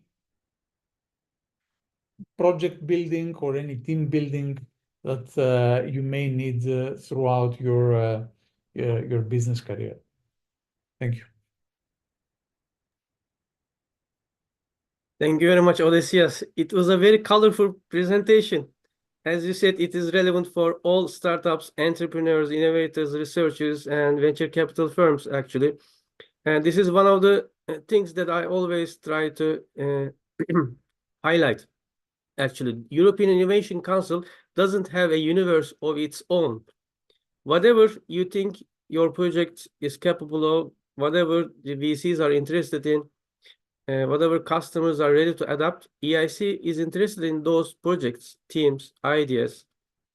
Of course, there is a procedure, a formal program funding mechanism, up to 2.5 million euros of grant, up to 15 million euros of investment. There are short proposal, full proposal, jury member evaluation steps. But overall, EIC doesn't try to create an isolated universe of entrepreneurs in its own way in Europe.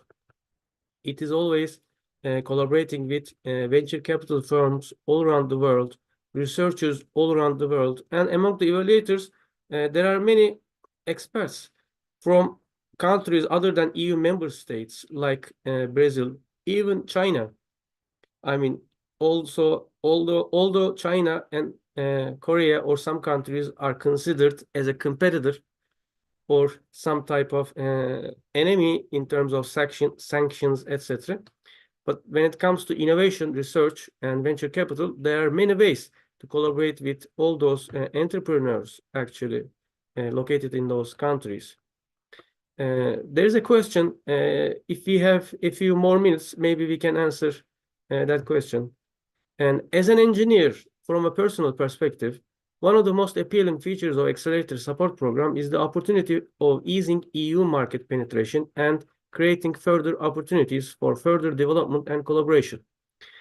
So it's a very good comment, actually. Yes, it is hard to disagree. And I wonder commercialization opportunities for intangible assets created throughout the support. Commercialization opportunities for intangible assets created throughout the support. So there are tangible and intangible components of all value propositions. EIC always underlines the importance of technological and scientific discoveries, explorations, emerging technologies, and putting those technologies to work and make an impact in our daily lives, health, happiness, prosperity, and peaceful world. So intangible parts, they're really integrated, I believe. Although all those value propositions, services are based on deep technologies, what makes them more relevant for many use cases are the intangible components. Throughout the support, you have the money and business acceleration services. And under the business acceleration services, you have procurement of innovative products. For example, European Innovation Council tries to bring innovators and researchers with the public procurers or large corporations trying to host innovators in their companies. So before going for the global markets, European markets, you have an option to pilot test your product or service in public companies, organizations, or large corporations. Then they may invest in your company, or they may be your first buyers when you launch it in the global market. But over the time, for establishing a product market fit or problem solution fit, it is a very good opportunity to use procurement of innovations, component of business acceleration services. And under the business acceleration services, there is also another option. The EIC let innovators meet with the large corporations, industry associations, big buyers in all over the world, including Dubai, Las Vegas, Germany, or Canada. Every month, there are events almost in 2 different countries. EIC wants to bring at least or around 20 companies to those events. There are also online events. Let's say you are a digital health solution provider. You are able to meet with large health corporations, big pharma corporations, with distribution networks in all around the world, manufacturers and retailers. So if you can convince them, they can be your first customers or your large corporate investors, so that you can fast develop and internationalize your product. So in business acceleration services are very rich in terms of helping commercializing your product. But if you have a specific question for a specific industry, country, or specific type of support that you can receive from business acceleration services, we can also talk about that. And EEN networks and TÜBİTAK network are also always available to you to find partners, suppliers, or additional support. Most winners actually receive support from multiple grantors or VCs. They don't only rely on one investor or only the EIC. Then you are not in a very good position. Sometimes banks also add to those investment rounds as a lender. It also makes the VC's job easier to be convinced by your investment proposal, because most VCs look at the EIC. If the EIC invests in your company, they are convinced easily, because the EIC has a well-structured evaluation process with more than 10 evaluators and jury members, a proposal structure, and European Investment Bank deals with due diligence as an investment advisor.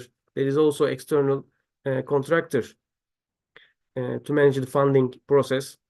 So most VCs in Europe, particularly with small money, small funds, don't have this rich capabilities to look at, find, and evaluate deep tech innovators.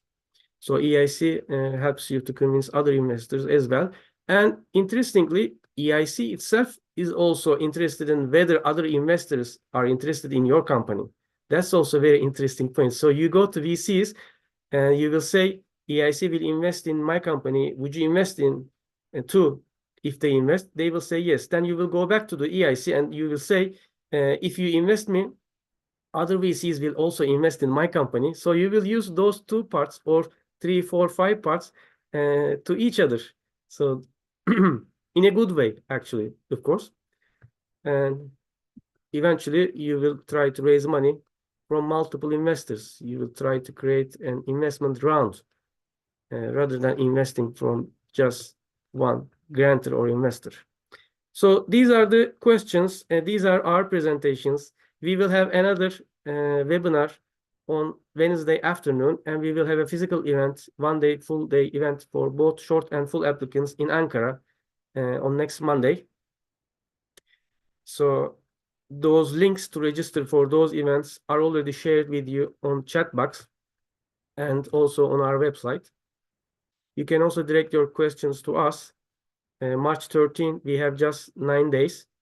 We wish you the best and good luck. And if Odysseus have final words, and then we can invite Merve Hanım or Tarık Bey for the closing speech. Thank you, Serkan. Yes, I just want to wish good luck to everyone who is applying now. Don't let the complexity of the work deter you. You need to start somewhere, even if the results are not the results that you would like to listen. I think it's always a good opportunity to test your ideas, test your solutions, and see how you can improve them.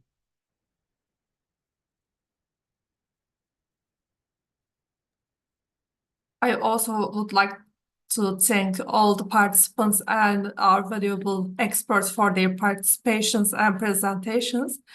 And as TÜBİTAK, we also wish good luck to every participants. If they have further questions or comments, they always reach us via mail or telephone. Thank you very much. Thank you, everyone. Have a nice day. Bye.